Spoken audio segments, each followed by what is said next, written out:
ಈಗ ನನಗೊಂದು ಡೌಟ್ ಏನಂದ್ರೆ ನಿಮ್ಗೆಲ್ಲರಿಗೂ ಬೇಸಿಕ್ಸ್ ಟು ಬೇಸಿಕ್ಸ್ ಗೊತ್ತಾ? ಇಲ್ಲ ಅಂದ್ರೆ ಸುಮ್ಮನೆ ಫಸ್ಟಿಂದನೂ ಬ್ರೀಫ್ ಆಗಿ ಸೆಬಿ ಅಂದ್ರೇನು, ಡಿಮ್ಯಾಟ್ ಅಕೌಂಟ್ ಅಂದ್ರೇನು, ಅಲ್ಲಿಂದ ಸ್ಟಾರ್ಟ್ ಮಾಡ್ಬೇಕಾ? ಫುಲ್ ಬೇಸಿಕ್ಸ್ ಬ್ರೋ, ಚೂರು ನಾಲೆಡ್ಜ್ ಇಲ್ಲ, ಝೀರೋ ನಾಲೆಡ್ಜ್. ಓಕೆ. ಸೊ ಈಗ ಎಕ್ಸಾಂಪಲ್ಗೆ ಲೆಟ್ಸೆ ಚೈನಾದಲ್ಲಿ ಈಗ ಲ್ಯಾಂಡ್ ತಗೊಬೇಕು ಅಂದ್ರೆ ಲೈಸೆನ್ಸ್ ಅದು ಇಟ್ಸ್ ಲೈಸೆನ್ಸ್ಡ್ ಅಂಡರ್ ಗವರ್ನಮೆಂಟ್. ನೀವಾಗಿ ಖುದ್ದಾಗಿ ಖರೀದಿ ಆಗಲ್ಲ. ಓಕೆನಾ?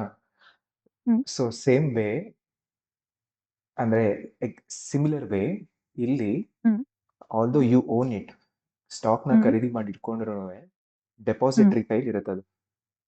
ಓಕೆನಾ? ಡೆಪಾಸಿಟರಿ ಬಂದು NSDL CDSL ಅಂತ ಎರಡು ಬರುತ್ತೆ, ಅದನ್ನ ಬಿಡಿ ಪಕ್ಕಕ್ಕೆ. ಅವ್ರ ಹತ್ರನೇ ಇರುತ್ತೆ. ಇವಾಗ ಬ್ಯಾಂಕ್ ಅಕೌಂಟ್ ಅಲ್ಲಿ ಕಾಸು ಇಟ್ರೆ ಅವ್ರ ಹತ್ರ ಇರುತ್ತಲ್ಲ, ಹಂಗೆ ಅವ್ರ ಹತ್ರ ಡಿಮ್ಯಾಟ್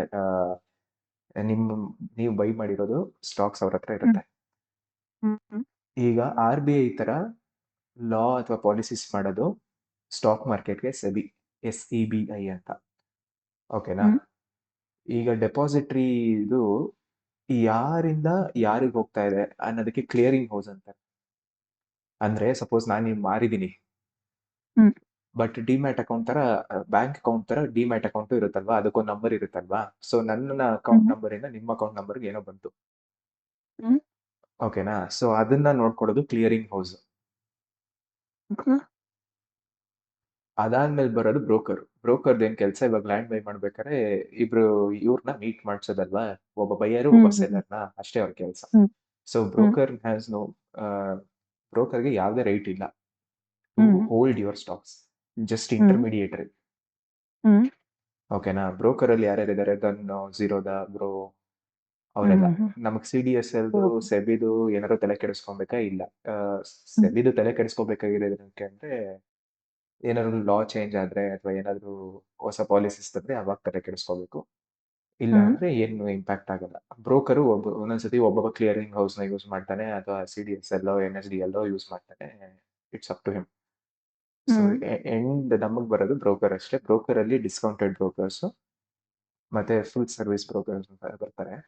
ಫುಲ್ ಸರ್ವಿಸ್ ಬ್ರೋಕರ್ಸ್ ಅಲ್ಲಿ ಚಾರ್ಜಸ್ ಸ್ವಲ್ಪ ಜಾಸ್ತಿ, ಡಿಸ್ಕೌಂಟೆಡ್ ಬ್ರೋಕರ್ಸ್ ಅಲ್ಲಿ ಚಾರ್ಜಸ್ ಸ್ವಲ್ಪ ಕಡಿಮೆ.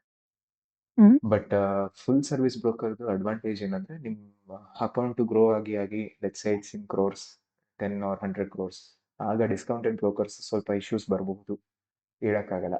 ಏನೋ ಸರ್ವರ್ ಗ್ಲಿಚ್ ಆಯ್ತು, ಆ ದಿವಸ ನೀವು ಎಕ್ಸಿಟ್ ಮಾಡಕ್ಕಾಗ್ಲಿಲ್ಲ ಪೊಸಿಷನ್ಸ್ ನ, you wanted to exit or you wanted to buy ಅಂದ್ರೆ,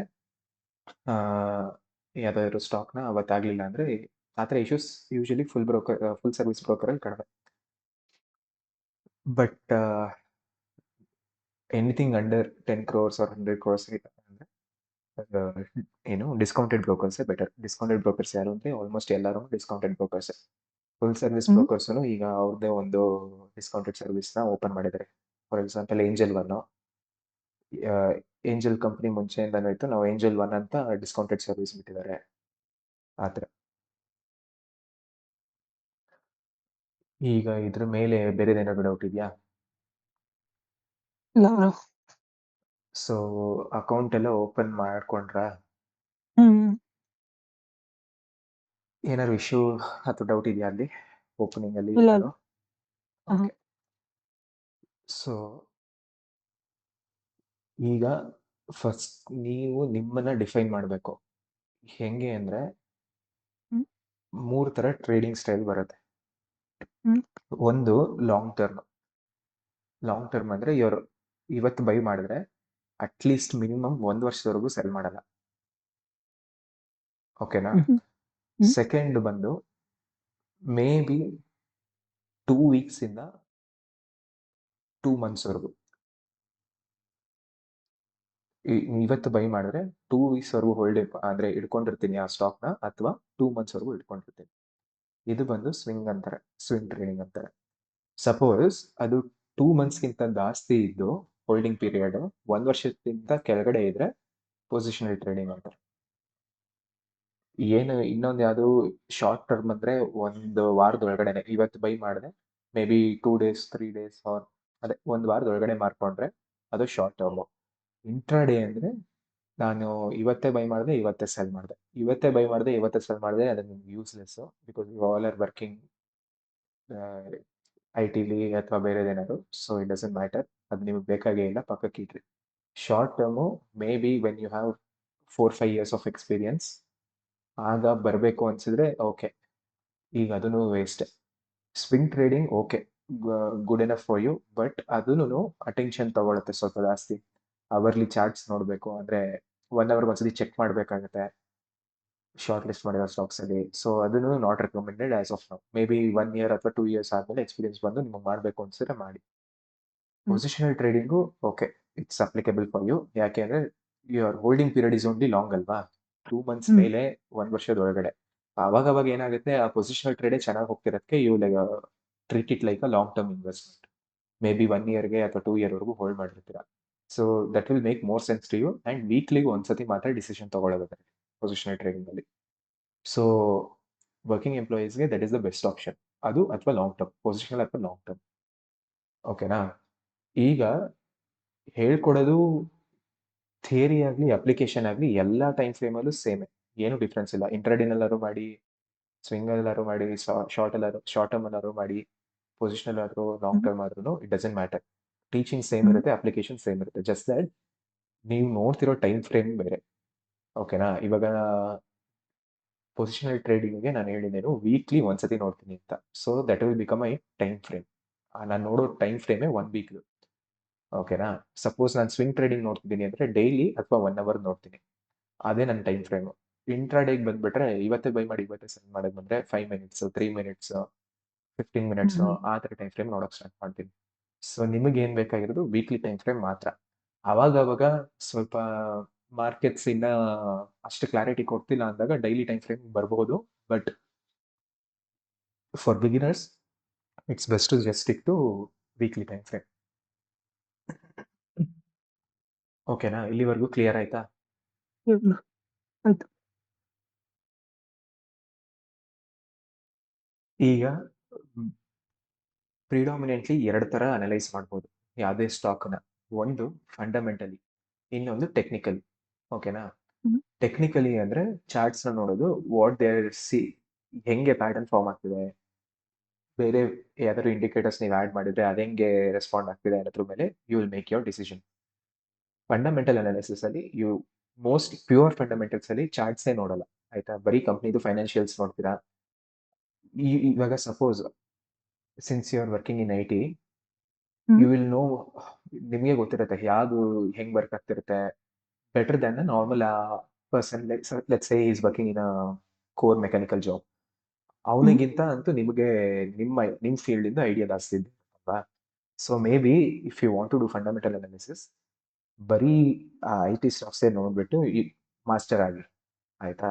ಬಿಕಾಸ್ ಎಲ್ಲದನ್ನು ಫಂಡಮೆಂಟಲ್ ಅನಾಲಿಸಿಸ್ ಅಲ್ಲಿ ಕಲ್ತ್ಕೊಳ್ಳೋಕ್ಕಾಗಲ್ಲ, ಎಲ್ಲ ಬಿಸ್ನೆಸ್ನು ಅರ್ಥ ಮಾಡ್ಕೊಳಕ್ಕಾಗಲ್ಲ. ಸಪೋಸ್ ಈಗ ಆಟೋ ಸೆಕ್ಟರ್ ಬಂದ್ರೆ ಒಬ್ರಿಗೆ ಎಂಥೂಸಿಯಾಸಮ್ ಜಾಸ್ತಿ ಇರುತ್ತೆ. ಓ ಈ ಇಂಜಿನು, ಈ ಡಿಸೈನು, ಓ ಇದು ಮೇ ಬಿ ವರ್ಕ್ ಆಗುತ್ತೆ ಚೆನ್ನಾಗಿ, ಪ್ರಾಡಕ್ಟ್ ರಿಲೀಸ್ ಆದರೆ ಈ ಕಂಪ್ನಿದು ಮಾರ್ಕೆಟಲ್ಲಿ ಅನ್ನೋದು. ಅಥವಾ ಐ ಟಿಲಿ ಏನೋ ತುಂಬ ರೆವಲ್ಯೂಷನರಿ ಆಗ್ತಿದೆ ಸಡನ್ ಆಗಿ, ಯಾವುದೋ ಎ ಬಂತು, ಇಲ್ಲ ಯಾವುದೋ ಎಕ್ಸ್ಪ್ಯಾಂಡ್ ಮಾಡ್ಕೊಂಡ್ರು ಬೇರೆ ಕಂಟ್ರಿಲಿ, ಆ ಥರ.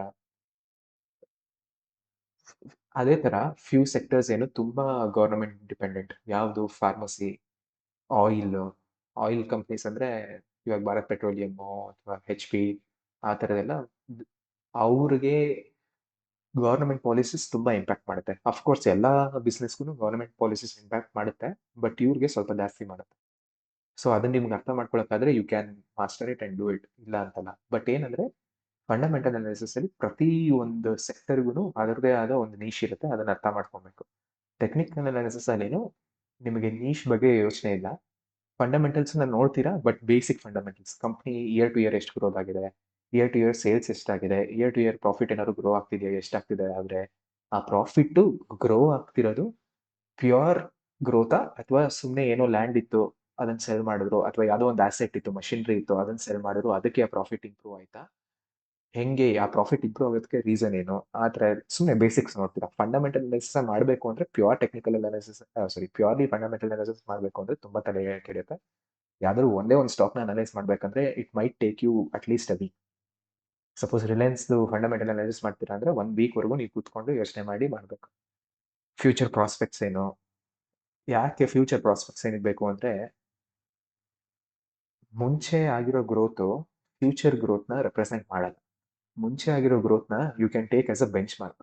ಓಕೆ, ಹಿಂಗಾಗಿದೆ, ಮ್ಯಾನೇಜ್ಮೆಂಟು ಈ ಥರ ಎಲ್ಲ ಕೆಲಸ ಮಾಡಿದೆ, ಮೇ ಬಿ ಹಾಗೆ ಇಂಪ್ರೂವ್ ಆಗಬಹುದು ಅನ್ನೋದೊಂದು ಅಂದಾಜು. ಆ ಅಂದಾಜನ್ನು ಹೇಳ್ತಾರೆ ಅವರು, ನಾನು ಫ್ಯೂಚರಲ್ಲಿ ಏನೇನು ಮಾಡ್ತಿದ್ದೀನಿ ಅಂತ ಕಂಪ್ನಿಯವರು ಹೇಳಿರ್ತಾರೆ. ಯಾಕೆ ಹೇಳ್ತಾರೆ ಅಂದ್ರೆ ಪ್ರತಿ ಒಂದು company which is listed in stock market, it's mandatory ಪ್ರತಿ ಕ್ವಾರ್ಟರ್ಗೂ ಅವರು ಕ್ವಾರ್ಟರ್ಲಿ ಅರ್ನಿಂಗ್ಸ್ ರಿಪೋರ್ಟ್ಸ್ನ ಕಳಿಸ್ಲೇಬೇಕು. ಅರ್ನಿಂಗ್ಸ್ ರಿಪೋರ್ಟ್ಸ್ ಅಂದ್ರೆ ಏನು ಅಂದ್ರೆ ಅವ್ರದ್ದು ಎಷ್ಟು ಸೇಲ್ಸ್ ಗ್ರೋತ್ ಆಗಿದೆ ಅಥವಾ ಡಿಕ್ರೀಸ್ ಆಗಿದೆ, ಪ್ರಾಫಿಟ್ ಎಷ್ಟು ಇನ್ಕ್ರೀಸ್ ಆಗಿದೆ ಅಥವಾ ಡಿಕ್ರೀಸ್ ಆಗಿದೆ, ಪ್ರತಿಯೊಂದು ಡೀಟೇಲ್ಸ್ನ ಅವ್ರು ಹೇಳಲೇಬೇಕು ಆ ಥರ. ಆ್ಯಂಡ್ ಇಯರ್ಲಿ ಒನ್ಸ್ ಅವರು ಪೂರ್ತಿ ಅಪ್ಡೇಟ್ ಮಾಡಿ ಇನ್ನೊಂದ್ಸರಿ ಹೇಳಬೇಕು. ಅದ್ರ ಮೇರೆಗೆ ಫಂಡಮೆಂಟಲ್ ಅನಾಲಿಸಿಸ್ ನಡೆಯುತ್ತೆ. ಟೆಕ್ನಿಕಲ್ ಅನಾಲಿಸಿಸ್ ಏನಂದ್ರೆ ಯಾವ ಸೆಕ್ಟರ್ ಅನ್ನೋದು ಮ್ಯಾಟ್ರ್ ಆಗಲ್ಲ, ಎಲ್ಲ ಚಾರ್ಟನು ಹುಡುಕ್ತಿರ ನಾವೇನು ಪ್ಯಾಟರ್ನ್ಸ್, ಆಯ್ತಾ. ಸೊ ಆ ಪ್ಯಾಟರ್ನ್ ರೆಕಗ್ನೈಸ್ ಮಾಡಿದ್ರೆ ಆಯ್ತು. ಅಲ್ಲಿಗೆ ಆಯ್ತು ಅಂದ್ರೆ ಆ ಪ್ಯಾಟರ್ನ್ ರೆಕಗ್ನೈಸ್ ಮಾಡೋಕ್ಕೆ ಟೈಮ್ ಹಿಡಿಯುತ್ತೆ ಒಂದು. ಮತ್ತು ಸಪೋಸ್ 5,000 ಸ್ಟಾಕ್ ಇದೆ ಈಗ ಲಿಸ್ಟೆಡ್ ಸ್ಟಾಕ್ ಮಾರ್ಕೆಟಲ್ಲಿ, ಅದರಲ್ಲಿ ಲೆಟ್ಸ್ ಸೇ ಪ್ಯಾಟರ್ನ್ ರೆಕಗ್ನೈಸ್ ಮಾಡಿ ಯು ಫಿಲ್ಟರ್ಡ್ ಔಟ್ 300 ಸ್ಟಾಕ್ಸ್.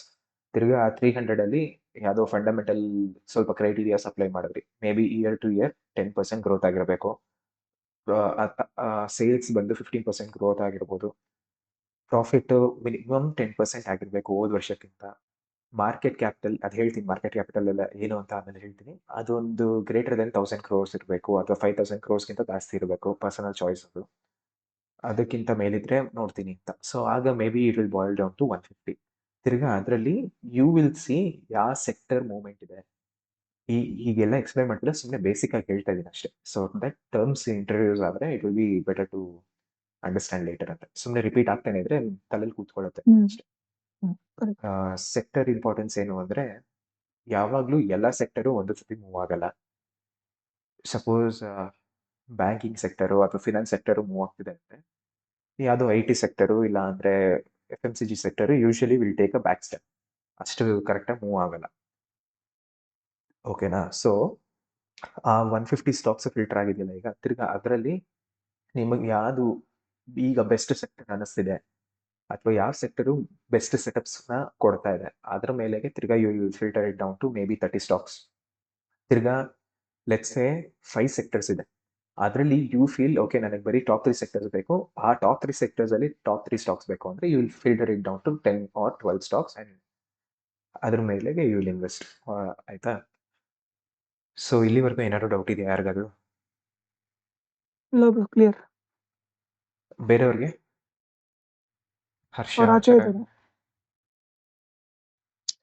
ಇಲ್ಲ, ಕಂಟಿನ್ಯೂ ಮಾಡೋಣ ಡಾಕ್ಟರ್. ಓಕೆ. ಸೊ ಈಗ ನಾನು ಹೇಳ್ಕೊಡೋದು technical analysis with that basics ಎಷ್ಟು ಬೇಕು ಫಂಡಮೆಂಟಲ್ ಅನಾಲಿಸಿಸ್ ಅದು. ಓಕೆನಾ. ಒಂದು ವೇಳೆ ನೀವು ಕಲಿಬೇಕು, ತುಂಬ ಇಂಟ್ರೆಸ್ಟ್ ಇದೆ ಫಂಡಮೆಂಟಲ್ ಅನಾಲಿಸಿಸ್ ಅಂದರೆ CFAದು ಲೆವೆಲ್ 1 ಲೆವೆಲ್ 2 ಮಾಡ್ಕೊಳ್ಳಿ. ಇಟ್ಸ್ ನಾಟ್ ನೀವೇನು ಎಕ್ಸಾಮ್ ಕೊಡಬೇಕು ಅಂತ ಏನಿಲ್ಲ, ಜಸ್ಟ್ ಓದ್ಕೊಳ್ಳೋದಕ್ಕೆ ಇಂಟ್ರೆಸ್ಟ್ ಇದ್ದು ಕಲಿಯೋಕ್ಕೆ ಇಂಟ್ರೆಸ್ಟ್ ಇದ್ರು ಮಾಡ್ತೀರಾ ಅಂದರೆ ಮಾಡ್ಬೋದು. CFA ಅಂದರೆ chartered financial analyst.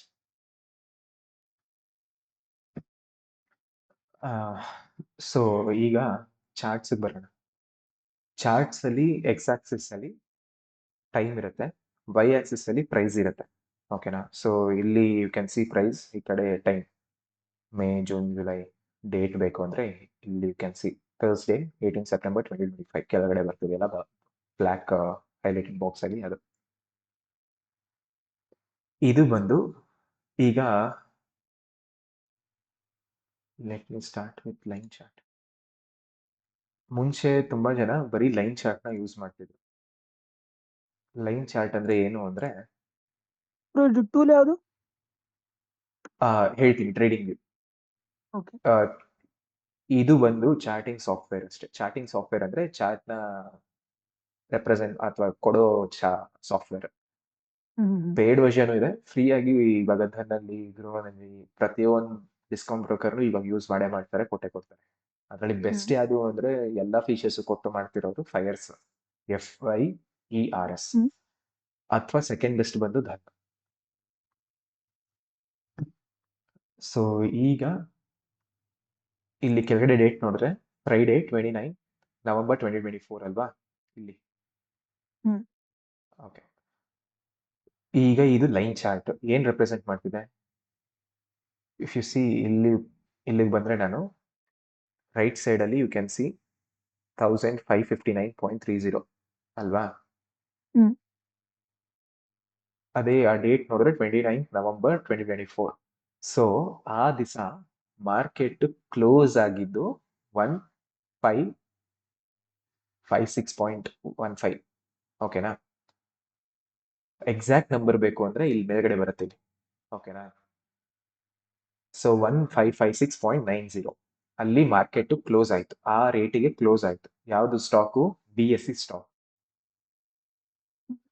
On 29 November 2024. ಈಗ ಲೈನ್ ಚಾರ್ಟ್ ಅಲ್ಲಿ ಬರೀ ಕ್ಲೋಸಿಂಗ್ ಪ್ರೈಸ್ ಬರುತ್ತೆ.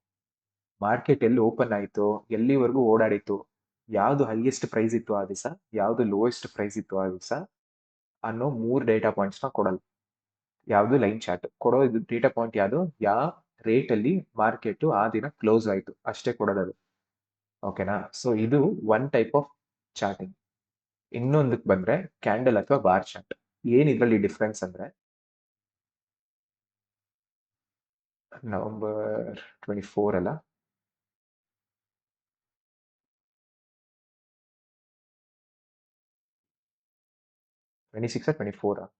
What ever it is. Friday ಇತ್ತು. ನವೆಂಬರ್ 27. ಸೊ ಇಲ್ಲಿ ನೋಡಿದ್ರೆ ಹಿಂಗೆ ರೆಪ್ರೆಸೆಂಟ್ ಆಗಿದೆ ಆ ದಿವಸ 27 ನವೆಂಬರ್ 2024 ಈ ತರ ಒಂದು ರೆಪ್ರೆಸೆಂಟೇಷನ್ ಇದೆ ಅಲ್ವಾ? ಸೊ ಇದನ್ನ ನಾವು ಕ್ಯಾಂಡಲ್ ಸ್ಟಿಕ್ ಅಂತೀವಿ. ಕ್ಯಾಂಡಲ್ ಸ್ಟಿಕ್ ಅಲ್ಲಿ ಏನಂದ್ರೆ ವಿಶೇಷತೆ, ಕ್ಲೋಸಿಂಗ್ ಪ್ರೈಸ್ ಜೊತೆಗೆ ಹೈಯೆಸ್ಟ್ ಪ್ರೈಸ್ ಆ ದಿನ ಯಾವ್ದು ಇತ್ತು, ಲೋಯೆಸ್ಟ್ ಪ್ರೈಸ್ ಆ ದಿನ ಯಾವ್ದಿತ್ತು, ಓಪನಿಂಗ್ ಆದಾಗ ಪ್ರೈಸ್ ಎಷ್ಟಿತ್ತು ಅನ್ನೋದು ಸಿಗುತ್ತೆ. ಸೊ 4 ಡೇಟಾ ಪಾಯಿಂಟ್ಸ್ ಸಿಕ್ತು. ಕ್ಲೋಸಿಂಗ್ ಪ್ರೈಸ್ ಜೊತೆಗೆ ಇನ್ನ 3 ಸಿಕ್ತು. ಸೊ ಇದನ್ನ ಇಟ್ಕೊಂಡು you can take more decisions. ಆಯ್ತಾ? ಜನರಲಿ ಟ್ರೇಡ್ ಮಾಡೋರು ಎಲ್ಲರೂ ಪ್ರೊಫೆಷನಲ್ ಹೇಳ್ತಾ ಇರೋದು, they will use candlestick chart or bar chart ನ. ಲೈನ್ ಚಾರ್ಟ್ ತುಂಬಾ ಯೂಸ್ ಮಾಡೋರು ಇದ್ದಾರೆ, ಮಾಡ್ತಿದ್ರು ಮುಂಚೆ, ಈಗ ಸ್ವಲ್ಪ ಕಡಿಮೆ ಆಗಿದ್ದಾರೆ. ನ್ಯೂ ಜನರೇಷನ್ ಸ್ವಲ್ಪ ಕಡಿಮೆ ಅದನ್ನ ಯೂಸ್ ಮಾಡೋದು. ಸೊ ಇಲ್ಲಿ ನೋಡಿದ್ರೆ OHLC ಅಂತ ಇದೆ ಅಲ್ವಾ? O ಬಂದು ಓಪನ್ ಪ್ರೈಸ್, H ಬಂದು ಹೈಯೆಸ್ಟ್ ಪ್ರೈಸ್, L ಬಂದು ಲೋಯೆಸ್ಟ್ ಪ್ರೈಸ್, C ಬಂದು ಕ್ಲೋಸಿಂಗ್ ಪ್ರೈಸ್. ಇದು ಟೈಮ್ ಫ್ರೇಮ್ ಏನಿದೆ ಡೇ ಇದೆ. ಆಯ್ತಾ? ನಾನು ಒಂದ್ ದಿವಸದ ಓಡಾಟ ಅಥವಾ ಮಾರ್ಕೆಟ್ ನ ಚಟುವಟಿಕೆನ ನೋಡ್ತಾ ಇರೋದು. ಸೊ ಇದು ಡೈಲಿ ಟೈಮ್ ಫ್ರೇಮ್. ಈಗ ಓಪನಿಂಗ್ ಪ್ರೈಸ್ ಈ ಕ್ಯಾಂಡಲ್ ನೋಡಿದ್ರೆ 1486.0 ಅಲ್ವಾ? ಇಲ್ಲಿ 1486.0. ಹೈ ಹೆಚ್ ಬಂದು 1499.65. 1499.65. ಲೋಯೆಸ್ಟ್ ಪ್ರೈಸ್ ಬಂದು ಇಲ್ಲಿ ಬರುತ್ತಲ್ಲ, ಹಂಗೆ ನೋಡ್ರಿ 1426.65, 1426.65. ಕ್ಲೋಸಿಂಗ್ ಬಂದು 1492.10. 1492.10 ಇಲ್ಲಿ. ಈಗ ಆಯ್ತು, ಅದು ಒಂದು ಸರಿ. ಎರಡು ಕಲರ್ ಇದೆ ಅಲ್ವಾ? ಬ್ಲ್ಯಾಕ್ ಕ್ಯಾಂಡಲ್ ಒಂದಿದೆ, ವೈಟ್ ಕ್ಯಾಂಡಲ್ ಒಂದಿದೆ. ಎರಡಕ್ಕೂ ಏನಪ್ಪ ಡಿಫ್ರೆನ್ಸ್ ಅಂದ್ರೆ, ಮಾರ್ಕೆಟ್ ಓಪನ್ ಆಗಿದ್ದು 100 ರುಪೀಸ್ಗೆ ಅಂದ್ರೆ ಆ ದಿವಸ ಕ್ಲೋಸ್ ಆಗಿದ್ದು 110 ರುಪೀಸ್ಗೆ. ಕೆಳಗಿಂದ ಮೇಲ್ ಹೋಯ್ತು ಅಲ್ವಾ? ಸೊ ಆ ದಿನ ಬೈಯರ್ಸ್ ಜಾಸ್ತಿ ಕಂಟ್ರೋಲ್ ಅಲ್ಲಿ ಇತ್ತು, ಅದಕ್ಕೆ ಪ್ರೈಸ್ ಮೇಲ್ ಹೋಯ್ತು. ಅದಕ್ಕೆ ನಾನು ಹಾಕಿರೋ ಕಲರ್ ವೈಟ್. ನೀವು ಬೇಕಾದ್ರೆ ಗ್ರೀನ್ ಹಾಕೋಬಹುದು ಅಥವಾ ಏನೋ ನಿಮಗೆ ಇಷ್ಟ ಬಂದಿದ್ದ ಕಲರ್ ಹಾಕೋಬಹುದು ಸೆಟ್ಟಿಂಗ್ಸ್ ಹೋಗ್ಬಿಟ್ಟು. ನಾನು ಹಾಕಿರೋದು ವೈಟ್. ಮಾರ್ಕೆಟ್ ಮೇಲ್ ಹೋದ್ರೆ ನನಗೆ ವೈಟ್ ಬೇಕಪ್ಪ ಅಂತ. ಸೊ ಓಪನಿಂಗ್ ಪ್ರೈಸ್ ಕೆಳಗಡೆ ಇರುತ್ತೆ, ಕ್ಲೋಸಿಂಗ್ ಪ್ರೈಸ್ ಮೇಲಿರುತ್ತೆ. That is why you got a white body candle. ಆಯ್ತಾ? ಲೋಯೆಸ್ಟ್ ಪ್ರೈಸ್ ಬಂದು ಆ ದಿವಸ ಇಲ್ಲಿವರೆಗೂ ಬಿದ್ದಿದೆ, ಇಲ್ಲಿ ಓಪನ್ ಆಗಿದೆ ಅಲ್ವಾ? ಈ ಪ್ರೈಸ್ ಅಲ್ಲಿ ಓಪನ್ ಆಗಿದೆ ಈ ದಿವಸ 27 ನವೆಂಬರ್. ಬಟ್ ಅದೇ ದಿವಸದಲ್ಲಿ ಕೆಳಗಡೆ ಇಲ್ಲಿವರೆಗೂ ಹೋಗಿದೆ ಅದು, ಆಮೇಲೆ ರಿಕವರ್ ಆಗಿ ಮೇಲ್ಗಡೆ ಇಲ್ಲಿವರೆಗೂ ರೀಚ್ ಆಗಿ ಸ್ವಲ್ಪ ಕೆಳಗಡೆ ಬಂದು ಕ್ಲೋಸ್ ಆಗಿದೆ. ಇದು ಅರ್ಥ ಆಯ್ತಾ? ಏನಾದ್ರು ಡೌಟ್ ಇದೆಯಾ? ಇಲ್ಲ. ಓಕೆ. ಸಪೋಸ್ ಈ ದಿವಸದ ನೋಡಿದ್ರೆ ಇದು ಲೋಯೆಸ್ಟ್ ಪಾಯಿಂಟ್ ಈ ದಿವಸದ್ದು. ಹೈಯೆಸ್ಟ್ ಪಾಯಿಂಟ್ ಅಂದ್ರೆ ಹೈಯೆಸ್ಟ್ ಪ್ರೈಸ್ ಆ ದಿವಸದಲ್ಲಿ ಎಕ್ಸ್ಪೀರಿಯನ್ಸ್ ಮಾಡಿದ್ದು ಈ ಸ್ಟಾಕ್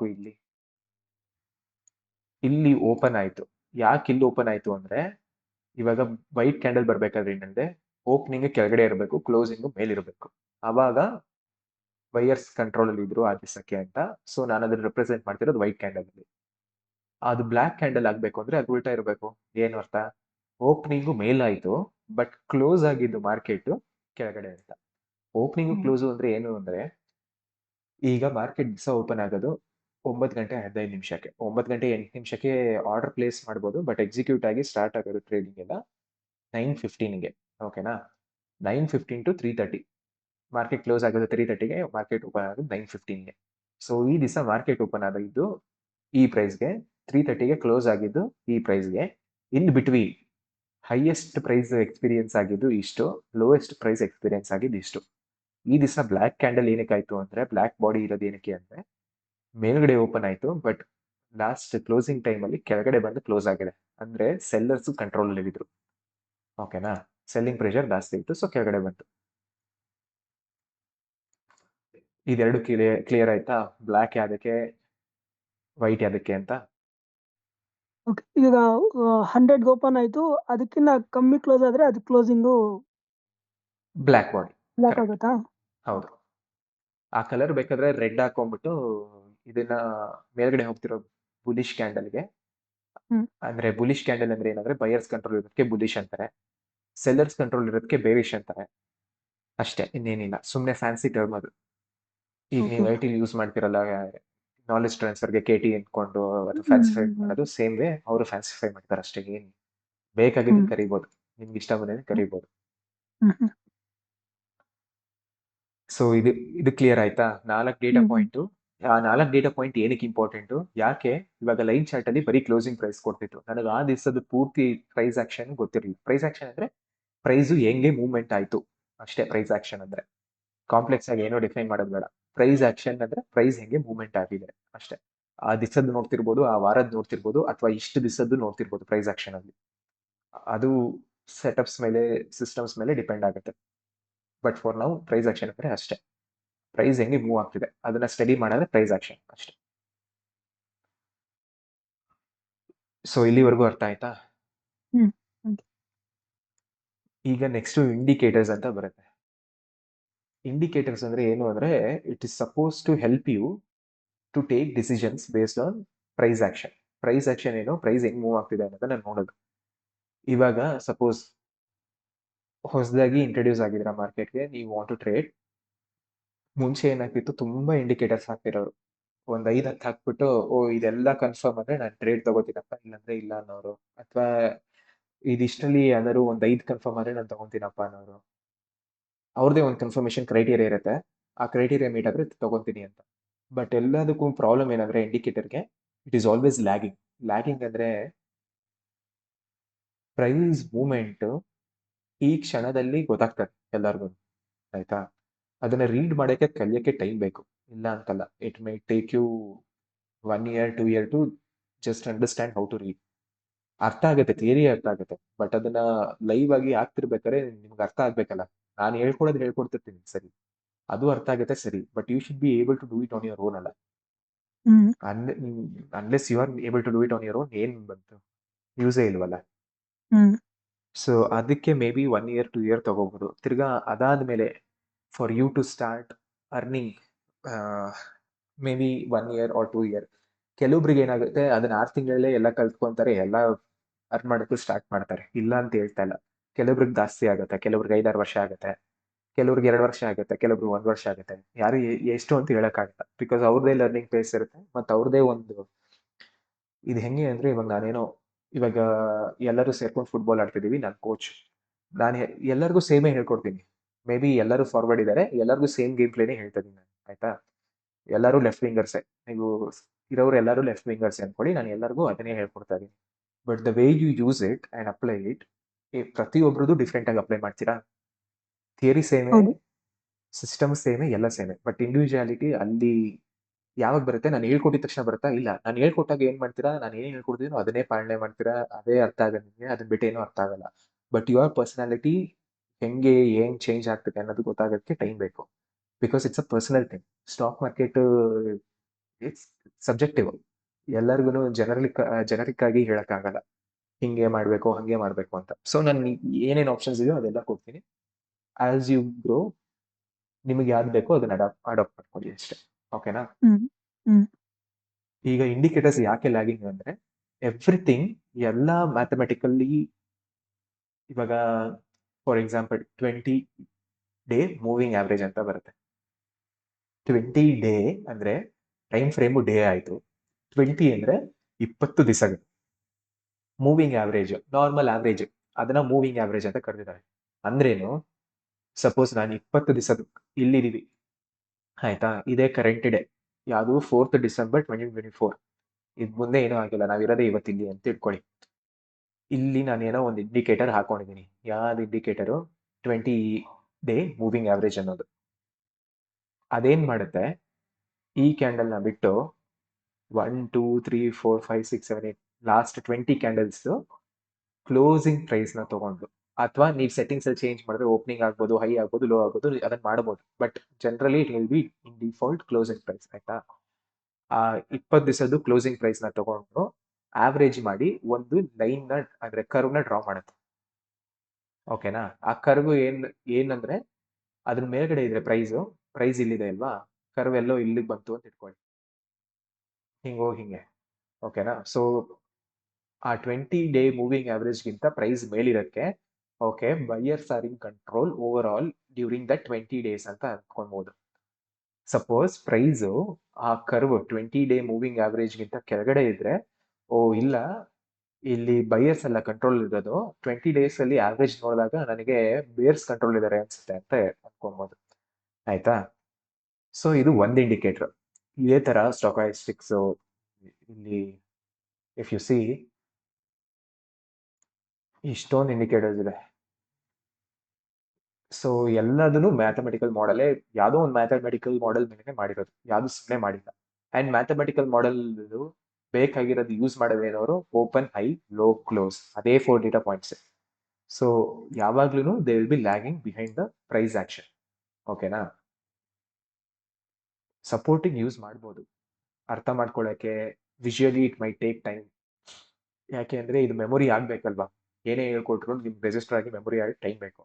ಸೊ ಅದಕ್ಕೆ ನಾನು ಈಗಲೂ 50 ಡೇ ಮೂವಿಂಗ್ ಆವರೇಜ್ ಯೂಸ್ ಮಾಡ್ತೀನಿ, 20 day exponential moving average use ಮಾಡ್ತೀನಿ. 20 ಡೇದು ಯೂಸ್ ಮಾಡೋದು ನಾನು ಶಾರ್ಟ್ ಟರ್ಮ್ ಟು ಇಂಟ್ರಾಡೇ ಅಥವಾ ಸ್ವಿಂಗಿಗೆ, ಸೊ ಅದು ಬೇಕಾಗಿಲ್ಲ. ನಿಮಗೆ ಪೊಸಿಷನಲಿ ಅಥವಾ ಲಾಂಗ್ ಟರ್ಮ್ಗೆ ಅಂದ್ರೆ 50 day moving average is best. Simple moving average ಇಲ್ಲಿ SMA EMA ಅಂತಿದೆ ನೋಡಿ, ಎಕ್ಸ್ಪೋನೆನ್ಷಿಯಲ್ ಮತ್ತೆ ಸಿಂಪಲ್ ಮೂವಿಂಗ್ ಆವರೇಜ್. ಅದರಲ್ಲೂ ಏನ್ ಮ್ಯಾಥಮೆಟಿಕಲಿ ಏನಂದ್ರೆ ಎಕ್ಸ್ಪೋನೆನ್ಷಿಯಲ್ಗೆ ರೀಸೆಂಟ್ ಪ್ರೈಸ್ ಆಕ್ಷನ್ಗೆ ಅಂದ್ರೆ 20 EMA ತಗೊಂಡೆ ಮತ್ತೆ 20 SMA ತಗೊಂಡೆ ಅಂದ್ರೆ SMA ಏನ್ ಮಾಡುತ್ತೆ, 20 ಡೇಸ್ದು ಕ್ಲೋಸಿಂಗ್ ಪ್ರೈಸ್ ತಗೊಂಡು ಆವರೇಜ್ ಕಂಡಿರುತ್ತೆ ಅಲ್ವಾ, ಸಿಂಪಲ್ ಮೀನ್ ಆವರೇಜ್. EMA ಏನು ವೇಟೇಜ್ ಜಾಸ್ತಿ ಕೊಡ್ತಾರೆ ರೀಸೆಂಟ್ ಡೇಸ್ಗೆ. 20th ಡೇಗೆ ಕಡಿಮೆ ವೇಟೇಜ್ ಕೊಡುತ್ತೆ, 19th ಡೇಗೆ ಸ್ವಲ್ಪ ಜಾಸ್ತಿ ವೇಟೇಜ್ ಕೊಡುತ್ತೆ. ಹಂಗೆ ಹೋಗ್ತಾ ಹೋಗ್ತಾ ಹೋಗ್ತಾ ರೀಸೆಂಟ್ ಡೇಸ್ಗೆ ಹೈಯೆಸ್ಟ್ ಪ್ರಯಾರಿಟಿ ಸಿಗುತ್ತೆ. ಅದೇನು ಯೂಸು ಅಂದ್ರೆ ನನಗೆ ರೀಸೆಂಟ್ ಆಗಿ ಏನಾಗ್ತಿದೆ ಅದು ಪ್ರಾಮುಖ್ಯತೆ ಜಾಸ್ತಿ ಕೊಡ್ತಾ ಇದೆ.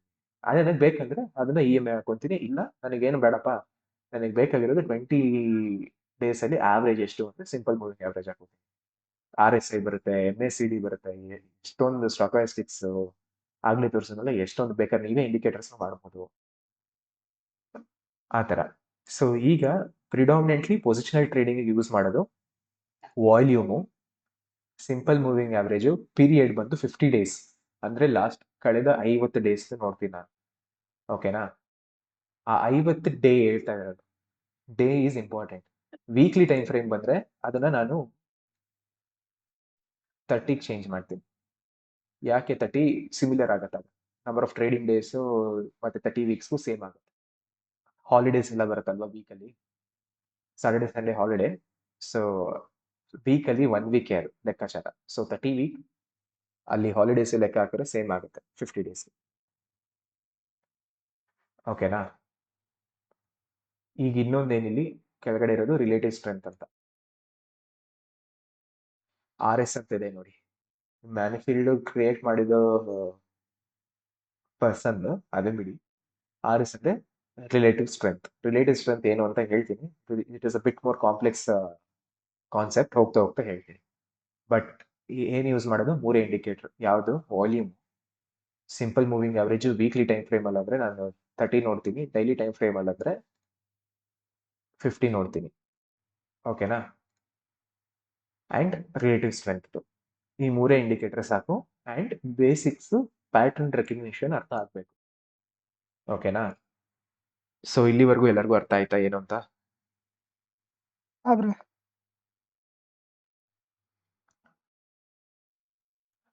ನೆಕ್ಸ್ಟ್, ಈಗ ಮಾರ್ಕೆಟ್ ಮಾಡಕ್ಕಾಗದ್ ಎರಡೇ ಕೆಲಸ. ಈದರ್ ಟ್ರೆಂಡ್ ಅಲ್ಲಿ ಇರಬಹುದು ಅಥವಾ ಏನು ಮಾಡಿದ್ರೆ ಒಂದು ರೇಂಜ್ ಅಲ್ಲೇ ಓಡಾಡ್ತಿರು. ಆಯ್ತಾ? ಟ್ರೆಂಡು ಮೇಲ್ಗಡೆ ಹೋಗ್ತಿರೋದು ಟ್ರೆಂಡ್ ಆಗಿರ್ಬೋದು ಅಥವಾ ಕೆಳಗಡೆ ಬೀಳ್ತಿರೋ ಟ್ರೆಂಡ್ ಆಗಿರ್ಬೋದು. ಇನ್ನೊಂದು ಏನಂದ್ರೆ ಕ್ಯಾರೆಕ್ಟರಿಸ್ಟಿಕ್ಸ್, ಯಾವುದೋ ಒಂದು ರೇಂಜ್ ಅಲ್ಲಿ ಇರ್ಬೋದು. ಆ ರೇಂಜಿನ ನಾವು ಟ್ರೇಡಿಂಗ್ ಇನ್ನ ರೇಂಜಿನ ಶಾರ್ಟ್ ಫಾರ್ಮ್ ತರ ಟ್ರೇಡಿಂಗ್ ರೇಂಜ್ ಅಂತಾರೆ. ಆಯ್ತಾ? ಫಾರ್ ಎಕ್ಸಾಂಪಲ್, ನಾನು ಸುಮ್ಮನೆ ಇಲ್ಲಿಂದ ಇಲ್ಲಿ ಒಂದು ಬಾಕ್ಸ್ ತರ ಬರೆದ್ರೆ, ಮಾರ್ಕೆಟ್ 29th April 2024 ಇಂದ ಆಲ್ಮೋಸ್ಟ್ 5th July 2024 ವರೆಗೂ ಒಂದು ಪ್ರೈಸ್ ರೇಂಜ್ ಅಲ್ಲೇ ಮೂವ್ ಆಗ್ತಿತ್ತು. ಟ್ರೆಂಡ್ ಇಲ್ಲ ಅಲ್ವಾ? ಮೇಲೂ ಹೋಗ್ತಿಲ್ಲ, ಕೆಳಗೂ ಹೋಗ್ತಿಲ್ಲ, ಅದೇ ರೇಂಜ್ ಅಲ್ಲೇ ಓಡಾಡ್ತಿದೆ ಅಲ್ವಾ? ಸೊ ಇದು ಟ್ರೇಡಿಂಗ್ ರೇಂಜ್. ಇನ್ನೊಂದೇನು, ಮೇಲ್ಗಡೆ ಹೋಗ್ತಿದ್ರೆ ಅಪ್ ಟ್ರೆಂಡ್ ಅಂತಾರೆ, ಕೆಳಗಡೆ ಬರ್ತಿದ್ರೆ ಡೌನ್ ಟ್ರೆಂಡ್ ಅಂತಾರೆ. ಅಥವಾ higher high higher low structure, ಮೇಲ್ಗಡೆ ಹೋಗ್ತಿರೋದಕ್ಕೆ, ಕೆಳಗಡೆ ಬರ್ತಿರೋದಕ್ಕೆ lower high lower low structure ಅಂತಾರೆ. ಅದೇನು ಅಂತ ಹೇಳ್ತೀನಿ, ಬಟ್ ಸುಮ್ಮನೆ ಹೇಳಿದೀನಿ. ಈಗ ನಾವು ನೇಮ್ ಅರ್ಥ ಮಾಡ್ಕೊಳ್ಳಿ, ಇವತ್ತೇ ಹೇಳ್ತೀನಿ ಅದೇನೋ ಅಂತ. ಸೊ ಇಲ್ಲಿ ನೋಡಿದ್ರೆ ಪ್ರೈಸ್ ಇಲ್ಲಿಂದ ಮೇಲೋಯ್ತು, ತಿರ್ಗಾ ಸ್ವಲ್ಪ ಕೆಳಗಡೆ ಬಂದು ಮೇಲೋಯ್ತು, ತಿರ್ಗಾ ಸ್ವಲ್ಪ ಕೆಳಗಡೆ ಬಂದು ಇಲ್ಲಿ ನೋಡ್ರೆ ಇದೊಂದು ಸ್ವಲ್ಪ ಸ್ಮಾಲ್ ಟ್ರೇಡಿಂಗ್ ರೇಂಜ್ ಆಯ್ತಾ, ಇಲ್ಲೇ ಓಡಾಡ್ತಿದ್ಯಾ. ಸ್ವಲ್ಪ ಕೆಳಗಡೆ ಬಂದ್ಮೇಲೆ ತಿರ್ಗಾ ಇನ್ನೊಂದ್ಸತಿ ಮೇಲ್ ಹೋಗ್ಬೇಕಿತ್ತಲ್ವಾ? ಇಲ್ಲಿ ಫಾರ್ ಎಕ್ಸಾಂಪಲ್ ಇಲ್ಲಿವರೆಗೂ ಹೋಯ್ತು, ಸ್ವಲ್ಪ ಕೆಳಗಡೆ ಬಂತು, ಮೇಲ್ ಹೋಯ್ತು, ತಿರ್ಗಿ ಸ್ವಲ್ಪ ಕೆಳಗಡೆ ಬಂತು, ಇನ್ನೊಂಚೂರು ಮೇಲೆ ಹೋಗ್ಬೇಕಿತ್ತು. ಬಟ್ ಏನಾಯ್ತು? ಇಲ್ಲೇ ಈ ರೇಂಜ್ ಅಲ್ಲೇ ಓಡಾಯ್ತು. ತಿರ್ಗಾ ಇಲ್ಲಿ ಈ ಟ್ರೇಡಿಂಗ್ ರೇಂಜ್ ನ ಮೇಲೆ ಬ್ರೇಕ್ಔಟ್ ಆಗಿ ಇಟ್ ವೆಂಟ್ ಹೈಯರ್ ಆಗಿದೆ. ಈಗ higher high higher low structure ಏನು ಅಂದ್ರೆ, ಸುಮ್ಮನೆ ವಿಜುವಲಿ ನೋಡಿದಾಗ ಹೈಯೆಸ್ಟ್ ಪ್ರೈಸ್ ಈ ಲೆಗ್ ಅಲ್ಲಿ ಯಾವುದು ಇಲ್ಲ, ನಾನು ಇದ್ರ ಬಗ್ಗೆ ಮಾತ್ರ ಮಾತಾಡ್ತಿರೋದು. ಇದರಲ್ಲಿ ಹೈಯೆಸ್ಟ್ ಪ್ರೈಸ್ ಯಾವುದು? ಇದು. ಏನಕ್ಕೆ ಇದು ಹೈಯೆಸ್ಟ್ ಪ್ರೈಸ್? ಈ ದಿವಸ ಇಲ್ಲ ಹೈ ಇದೆ, ಈ ದಿವಸ ಇಲ್ಲ ಹೈ ಇದೆ, ಈ ದಿವಸ ಇಲ್ಲ ಇದೆ, ಈ ದಿವಸದ ಹೈ ಇಲ್ಲಿದೆ, ಈ ದಿವಸದ ಹೈ ಇಲ್ಲಿದೆ, ಈ ದಿವಸದ ಹೈ ಇಲ್ಲಿದೆ. ಸೊ ಇಲ್ಲಿವರೆಗೂ ನಾನು ನೋಡಿದ್ರೆ okay, this is the highest high ಅಲ್ವಾ? ಸೊ ನನಗೆ ಇದು ಹೈಯರ್ ಹೈ 1 ಅಂತ ಮಾರ್ಕ್ ಮಾಡ್ತೀನಿ. ಓಕೆನಾ? ಇಲ್ಲಿಂದ ಇಲ್ಲಿಗೆ ಕೆಳಗಡೆ ಬಂತು ತಿರ್ಗಾ ಪ್ರೈಸ್. ಇದರಲ್ಲಿ ಲೋಯೆಸ್ಟ್ ಪ್ರೈಸ್ ಯಾವುದು ನಮಗೆ ಕಾಣಿಸ್ತಿರೋದು? ಇದು ಲೋವರ್ ಲೋ 1. ಓಕೆನಾ? ತಿರ್ಗಾ ಮೇಲೆ ಇಲ್ಲಿವರೆಗೂ ಹೋಯ್ತು. So this will be my higher high 2. ತಿರ್ಗಿ ಇಲ್ಲಿಂದ ಇಲ್ಲಿ ಕೆಳಗಡೆ ಬಂತು, ಇದು ಲೋಯೆಸ್ಟ್ ಪ್ರೈಸ್, ಲೋವರ್ ಲೋ 2. ಈಗ ಅಪ್ ಟ್ರೆಂಡ್ ಅಥವಾ ಬುಲ್ ಟ್ರೆಂಡ್ ಅನ್ನೋದು ಏನಂದ್ರೆ, ಮಾರ್ಕೆಟ್ ಹೈಯರ್ ಹೈ ಹೈಯರ್ ಲೋನ ಪ್ರಿಂಟ್ ಮಾಡಬೇಕು. ಹೈಯರ್ ಹೈ ಹೈಯರ್ ಲೋನ ಪ್ರಿಂಟ್ ಮಾಡಬೇಕು ಅಂದ್ರೆ ಅರ್ಥ ಏನು ಅಂದ್ರೆ, ಸಪೋಸ್ ನಾವು ಇಲ್ಲಿದ್ದೀವಿ. ಓಕೆನಾ? ಇದು ನಡೀತಿರೋ ಹೈಯರ್ ಹೈ ಅಲ್ವಾ? ಇದು ಪ್ರೀವಿಯಸ್ಲಿ ನಡೆದೋಗಿರೋ ಹೈಯರ್ ಹೈ. ಈ ಹೈ ಈ ಪ್ರೀವಿಯಸ್ ಹೈಗಿಂತ ಮೇಲಿದೆಯಾ? ಹೌದು, ಮೇಲಿದೆ. ಸೊ ನಾನು ಹೈಯರ್ ಹೈ ಅಂತೀನಿ. ನೆಕ್ಸ್ಟ್ ನೋಡ್ಬೇಕಾಗಿರೋದೇನು? ಇದೊಂದೇ ಅಲ್ಲ, ಎರಡು ಬೇಕು. Higher high higher low. ಈ ಲೋ ನೆಕ್ಸ್ಟ್ ಬರೋ ಲೋ ಕಂಪೇರ್ ಮಾಡಿದ್ರೆ ದ ಕರೆಂಟ್ ಲೋ ಅದನ್ನು ಮೇಲಿರಬೇಕು ಪ್ರೀವಿಯಸ್ ಲೋಗಿಂತ. ಇದು lowest point currently. Previous lowest point ಯಾವುದು? ಇದು ರೀಸೆಂಟ್ ಟೈಮ್ಸ್ ಅಲ್ಲಿ. ನಾನು ಲೋಯೆಸ್ಟ್ ಪಾಯಿಂಟ್ ಅಂತ ಇದನ್ನ ತಗೊಳ್ಳೋದಲ್ಲ, ಇದು ಲೋಯೆಸ್ಟ್ ಇದೆ, ಇದು ಲೋಯೆಸ್ಟ್ ಇದೆ ಅಂತ. ನಾನು ರೀಸೆಂಟ್ ಆಗಿ ನೋಡ್ತಿರ್ಬೇಕಾದ್ರೆ ಈ ಲೋ ಪಾಯಿಂಟ್ ಇಂದ ಈ ಲೋ ಪಾಯಿಂಟ್ ನ ಕಂಪೇರ್ ಮಾಡ್ಬೇಕು ನಾನು. ಸೊ ಇದು the current low point previous low point ಗಿಂತ ಮೇಲಿದೆಯಾ? ಹೌದು. ಸೊ ನನಗೆ ಹೈ ಕರೆಂಟ್ ಹೈನು ಪ್ರೀವಿಯಸ್ ಹೈಗಿಂತ ಮೇಲಿದೆ. ಸೊ ಹೈಯರ್ ಹೈ, ಈ ಹೈಗಿಂತ ಹೈ ಇದೆ, ಮೇಲಿದೆ. So higher high. ಆಲ್ಸೋ ಈ ಕರೆಂಟ್ ಲೋ ಪ್ರೀವಿಯಸ್ ಲೋಗಿಂತ ಮೇಲಿದೆ ಅಲ್ವಾ? So higher low. Higher high, higher low structure ಬಂದ್ರೆ ಬುಲ್ ಟ್ರೆಂಡ್ ಅಂತ. ಓಕೆನಾ? ಈಗ ಫಾರ್ ಎಕ್ಸಾಂಪಲ್ ಬೇರ್ ಟ್ರೆಂಡ್ ಬರಬೇಕು ಅಂದ್ರೆ ಇದು ಹೈ, ಪ್ರೀವಿಯಸ್ ಹೈ. ಸಪೋಸ್ ನಾವು ಇಲ್ಲಿದ್ದೀವಿ. ಓಕೆನಾ? ಇದು ಹೈಯೆಸ್ಟ್ ಪಾಯಿಂಟ್. ತಿರ್ಗಾ ಇಲ್ಲಿವರೆಗೂ ಕೆಳಗಡೆ ಬಿತ್ತು. ಇದು ಲೋಯೆಸ್ಟ್ ಪಾಯಿಂಟ್ ಅಂತ ಕರೆಯೋಣ. ಲೋ 1. ಇದು ಹೈಯೆಸ್ಟ್ ಪಾಯಿಂಟ್, ಹೈ 1. ಇದು next highest point, high 2. Next lowest point ಇಲ್ಲಿ ಅಥವಾ ಇಲ್ಲಿ.